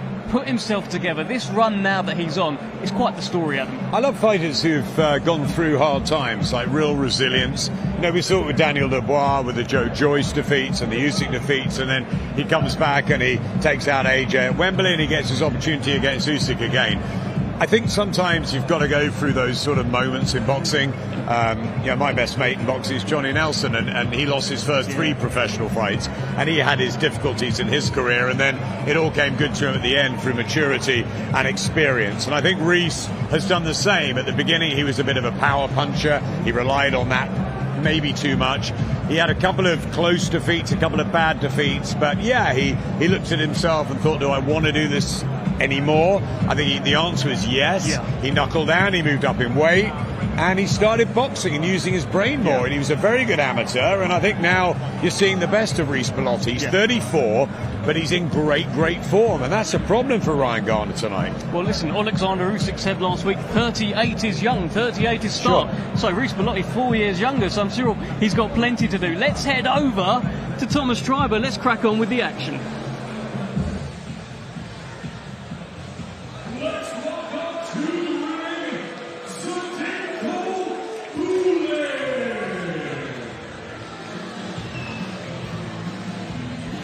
Well, making the short walk in Bournemouth to the ring is Zdenko Boule from Croatia, by the way of Bosnia, and he is one of your typical tough road warriors. Just 23 years old, 30 fights deep into his professional career so far, but let me tell you, he's got a tough old job ahead of him this evening, because there's a very talented young man who will make his way to the ring in just a moment.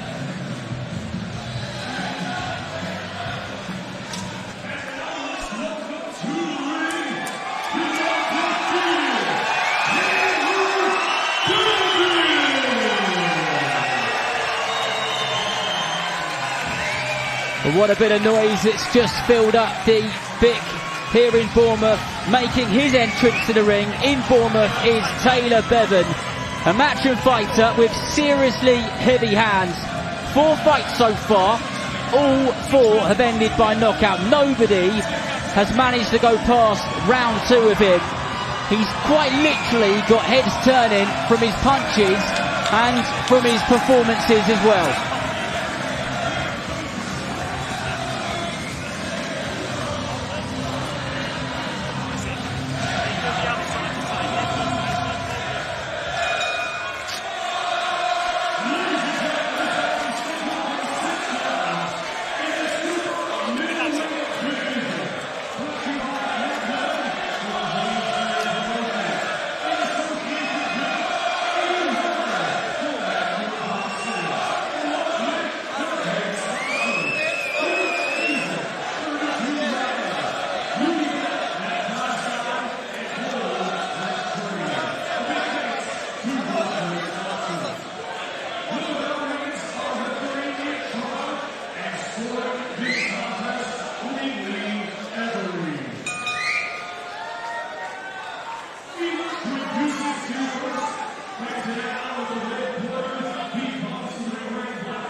Well, here we go, the final bout of the prelim show.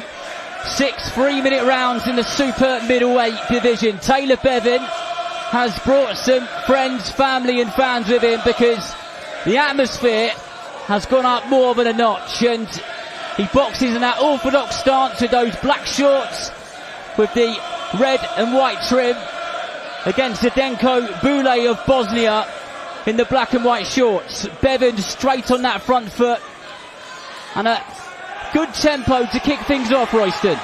Yeah, for sure. He's definitely got the crowd behind him here, and he's starting things off nice and quick in this 6-round fight. And I like what he's doing. He's setting the tone very quick. Well, 4 fights so far for Bevan. Nobody has gone past 2 rounds of him. He's got some seriously heavy hands, and he's just letting him go now as he has Boule in the corner there. Boule gets himself out of there sharpish. But this is a good, well-disciplined opening part to this bout for Bevan.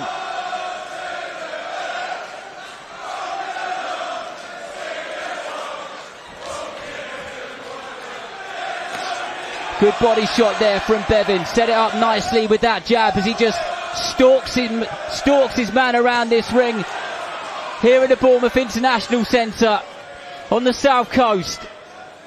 A home crowd for him. It's nice work. He's not wasting no time at all. He's gotten in trouble a couple of times now, and I don't think it's going to last over the 2 rounds, to be honest with you. Looks to be in full control, and Boule well and truly on that back foot and looks wary of every single punch which is coming his way. Solid body shot, that one really stung.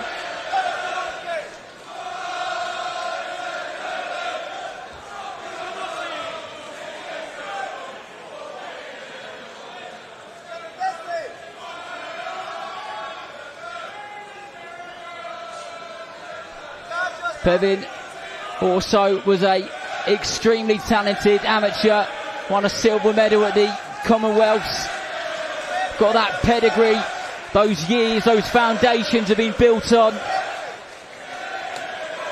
And again, a real nice right, unforgiving, vicious right hook to the body, then follows it up with that left hook to the head. Lovely work here by Tyler. He's getting him in trouble. He's stalking him around the ring, and I don't think he's got much else the opponent can do apart from soak it up.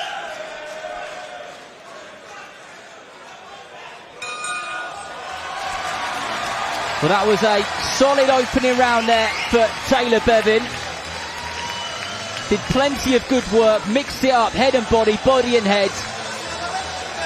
Lots to like, Royston. Yeah, for sure. I can see why he draws a big crowd now. I don't really know much about him. He's a DAZN fighter, but I can see now there is a lot of things that he does do well, and I can see why he's got a lot of fans. Well, I tell you what, if Zdenko Boule gets himself through this second round, it will be quite the surprise, because he looked a bit lost in there in that opening round, especially when those barrages of punches were coming in from Bevan. He kind of got him in the corner and did a good job of keeping him there. And I'm sure as we go into this second round, he'll put his foot on the gas a little bit more as the seconds go by.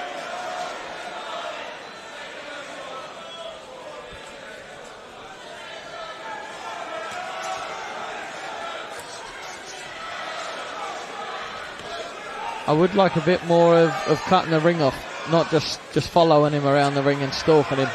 Maybe just take a little half. Oh, nice right hand there from Bevan. The Boule tries to fight back there, and he gets caught with a short lead uppercut on the inside and just finds himself with his back on the ropes, but he's coming back with his own shots, which has quieted Bevan's crowd down just for a short while, but he won't be long before they are back in full voice, I'm sure. Here they go now. On cue. Good jab there from Bevan. Just snaps Boule's head back, and the sweat bounces off his head and glimmers in the brightness of the lights as he stalks him around the ring. Really nice right uppercut there from Bevan. Great shot that was. As he was stepping in to throw the jab, the opponent, he slipped underneath and brought it up.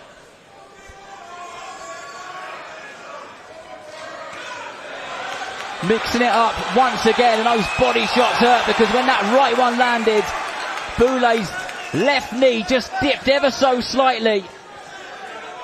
And there's still a long time left in this round as another lead hook lands straight under that right elbow.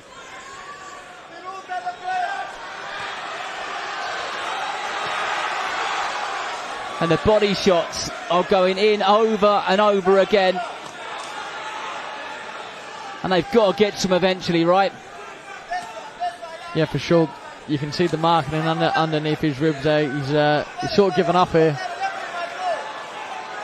Punch perfect performance by Taylor Bevan.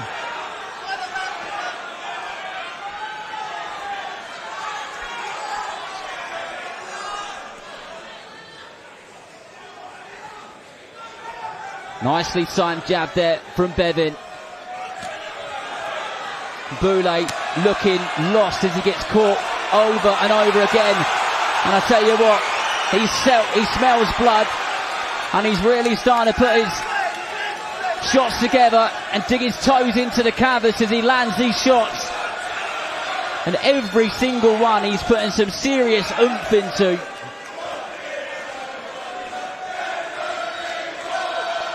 The last 10 seconds of this second round. Oh, that body shot got him there. I think this could well just be it. Saved by the bell. Well, Zdenko Boule, if he comes out for the third, will have officially made it further than any other opponent who's been in there with Bevan so far. But he is turning the heat up every single second as the rounds go by. But Boule looked like he ran out of ideas a long time ago, Royston. Yeah, for sure. I think in there now he's happy if he could see the end of the round of the sixth, but I don't think that that's going to happen. I agree with you, and this place is really starting to fill up nicely, and the Bevan Army are out in full force, and you can see because I reckon all of them have got a red t-shirt on. There's a sea of fans and supporters here to see him, and he's definitely giving them value for money.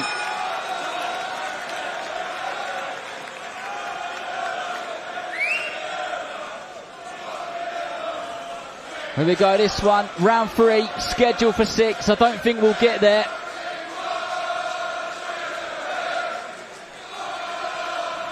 As Boule finds himself with his back on the ropes or in the corner over and over again. And he is throwing back, is Boule, but just none of it so far is effective. And another good left hook, and that was a good shot there from very nice shot. Taylor Bevan, and Zdenko Boule finds himself on the canvas. He knows how he got there, No, and that very is impressive, good performance. plenty in terms of what the ref is happy to see. And that is yet again another stoppage win for the South Coast fighter Taylor Bevan, who really is making some serious waves as a young super middleweight fighter in Britain. An impressive performance indeed.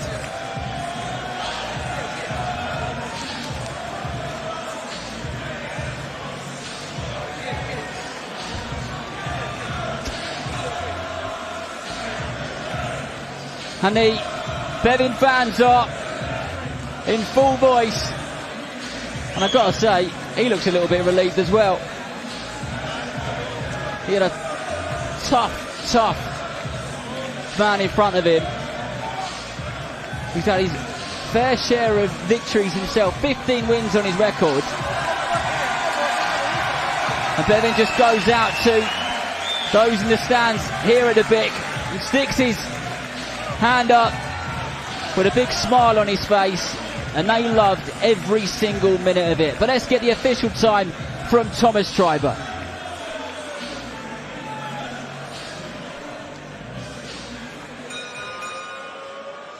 Ladies and gentlemen, here is the official time, 43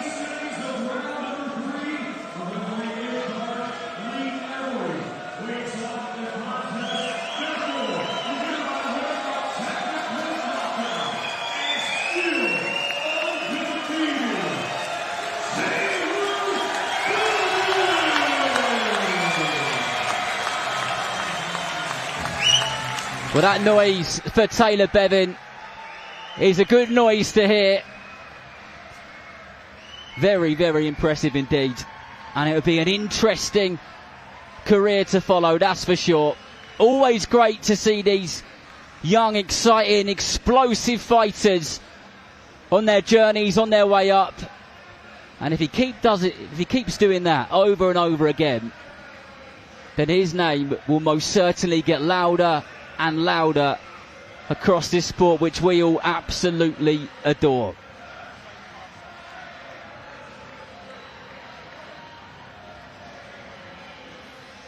Well, fight over for Taylor Bevan, and he's just making his way over to the press area, and he joins DAZN now. Taylor Bevan, 5 fights, 5 wins, 5 knockouts. You must have enjoyed that. Yeah, can't ask much more, can I? Especially with such a big following, and can't thank everyone enough for coming to support me again.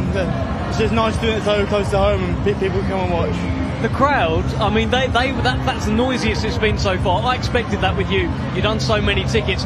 They really love you here. Yeah, definitely. I'm very close to most of these supporters, all close friends and family. Like I just said, I can't thank them enough because they've been to every fight I've had so far, and I hope they continue to do that and continue to follow my journey. How would you assess your performance tonight? Relatively happy. I'm never very happy with my performances, but I'm happy to get them out of there. Things I did well, lots of things to improve on, but as a whole, I'm very happy with it. For the first time, you heard the bell to go into the 3rd round. How was that? Yeah, it's what I want, to be honest. Like, I think I'll be stepping up the rounds soon, and if I'm just boxing 1 and 2 rounds, it doesn't get me that in the ring experience, which is probably a bit different to sparring. Like, I can do 6 rounds, no problem in sparring, and I'm sure I'll have no problem doing it in the ring, but it's just getting there and doing it and knowing that I can do it, having that confidence in myself. It looks like these guys at this level that you're boxing right now, they just can't live with you. They can't live with your power. And how quickly do you think you're going to start getting stepped up? You've done so much as an amateur as well. Yeah, I've had loads of amateur experience, boxing internationally for years, so to be honest, the pro game's new to me, so I don't know how quickly I'll be stepped up. I'll leave that down to my manager, and he'll make decisions for me there, and just looking forward to it all. Listen, it's all going so well. By the way, this is a Queensberry show, by the way. You're not a Queensberry fighter. How did you end up on here? I don't know, to be honest. Eddie and Frankie are getting on better now, aren't they? So I guess a few conversations we had, and they managed to get me on a Queensberry show so close to home. But I'm very grateful to Queensberry for getting me on, and for Matchroom for making it happen as well. Get to experience best of both worlds, don't I? A bit of Queensberry and a bit of Matchroom, and yeah, I've enjoyed the week thoroughly. Listen, it can't be bad at all, and big-time boxing on the South Coast seems to just be happening more and more. Ryan Garner's talking about fighting at St Mary's one day. I mean, this is stuff that dreams are made of, eh? It was all happening down here. Yeah, definitely. I have ambitions to do similar things. I love to box in Southampton. Also, I've got following from Wales. I love to box in Cardiff one day as well. So yeah, boxing on the South Coast is growing very quickly. I think a few years ago there weren't loads of boxes down there, but now it seems to be thriving. Hopefully it carries on going that way, because it's better for my career. Good stuff. Taylor, congratulations and welcome. Thank you. Okay, well that is Taylor Bevan, who moves to 5 fights, 5 wins, 5 knockouts. Now, I've got some very special guests who are about to join me here, if they can get past all the fans that are just harassing them. I mean, there's a man here who's got plenty of fans in the building. Mr. Adam Asim, how are you, sir? Good, thank you. How are you? Very good. Good to see you, my friend. And look at this, the King of New York's in town, in Bournemouth. Hamza Shiraz, how are you? Very well, how are you? Very, very good. Now, you're not just here to see me. I know, I can big myself up. You're not just here to see me, but Hassan Ishak is making his pro debut tonight. He's a guy that both of you know well. What can you tell me about this young man? Yeah, I've trained amongst Hassan Ishak for a very, very long time before that. He's such a very good fighter, very talented.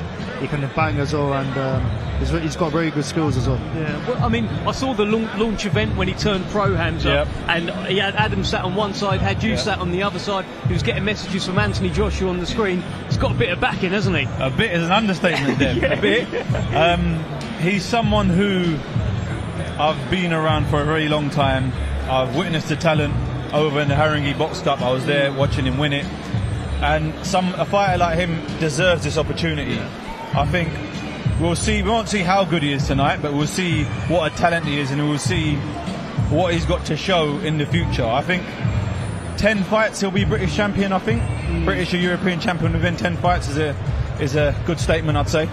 Would you go with that, Adam? 100%. I agree with Hamza. Like, you know, he's got very good talent. Yeah. He brings a lot of different skills that people haven't seen before, and I feel like he's going to, you know, go a long way.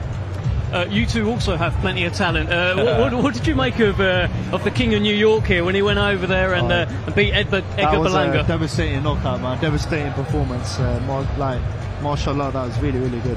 When I watched it, I was like, wow, what a performance. So. I think all of the UK were behind you. I think most of New York ended up being behind you as well. After the fight, yeah. I mean, has it kind of settled down now? Has it sunk in what you did? Because your star power's gone up, your currency's gone up. Yeah, no, to be honest with you, Dev, I've been saying that everyone's asked me, everything's changed and whatnot, but I come from such a low after that Adames fight to such a high against Berlanga that it's almost balanced out and cancelled each other out. So, in all honesty, after the fight, the next day, I was just in the living room of the hotel with everyone, having a chat, and then before you know it, I was back in Ilford, being the East London lad that I am, just, you know, chilling, relaxing. So, in all honesty, nothing, in terms of me as a person, nothing's really changed, but in terms of my boxing stock, it's definitely gone up.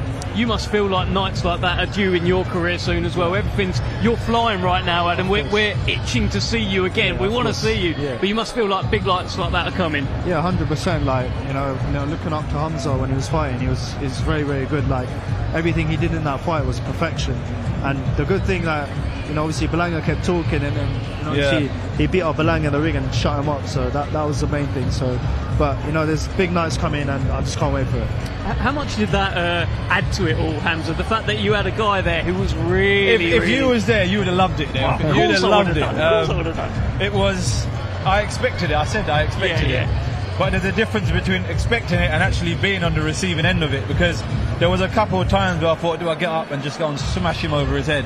But obviously I couldn't do that. I had to remain professional, and I could see it was getting to him. And then he turned up with the Tottenham top on, and that was it. As an Arsenal fan, I couldn't let that happen. You're Arsenal fan, yeah? Yeah. Oh, big up Liverpool, sorry. Big up Liverpool. Whereabouts in Liverpool are you from? Me? I'm from Slough, but I knew it. Liverpool. I knew it. Adam, great to see you. When can we see you next? Do we know? Hopefully, fight news coming very soon. Okay. And a lot of people are asking about when I'm next. Tell Ben to hurry up, or you'll be with Frank soon. An awkward silence there. But listen, you never know, you might be right. So, by the way, great picture this for South Asian Heritage Month. Come on, fellas. Hamza, great to see you again. Thank you very much, Adam. Thank you. Go take your seat. Adam, go take your seat.